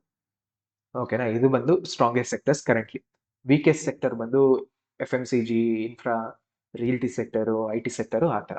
ಇದು ರೊಟೇಟ್ ಆಗ್ತಾನೆ ಇರುತ್ತೆ. ಯಾವಾಗಲೂ ಬ್ಯಾಂಕೇ ಮೇಲೆ ಹೋಗಲ್ಲ, ಯಾವಾಗಲೂ ಫೈನಾನ್ಷಿಯಲ್ ಸೆಕ್ಟರೇ ಮೇಲೆ ಹೋಗಲ್ಲ, ಯಾವಾಗಲೂ IT ಸೆಕ್ಟರು, ಫಾರ್ಮಾ ಸೆಕ್ಟರೇ ಮೇಲೆ ಹೋಗಲ್ಲ.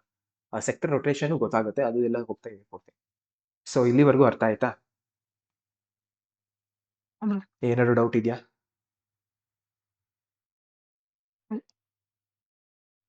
ಹಲೋ? ಏನಿಲ್ಲ, ರೆಕಾರ್ಡಿಂಗ್ ನೋಡಿ ಹಾ, ಹೇಳ್ತೀನಿ ನಾನು ಇದ್ರೆ. ಕಳಿಸ್ತೀನಿ. ಯೂಟ್ಯೂಬ್ ಅಪ್ಲೋಡ್ ಮಾಡ್ಬಿಟ್ಟು ಐ ಶೇರ್ ದ ಲಿಂಕ್. ಸರಿನಾ? Okay. Okay. See you guys. Hey bro, thanks bro, thanks a lot. Okay, thanks. Thank you. By.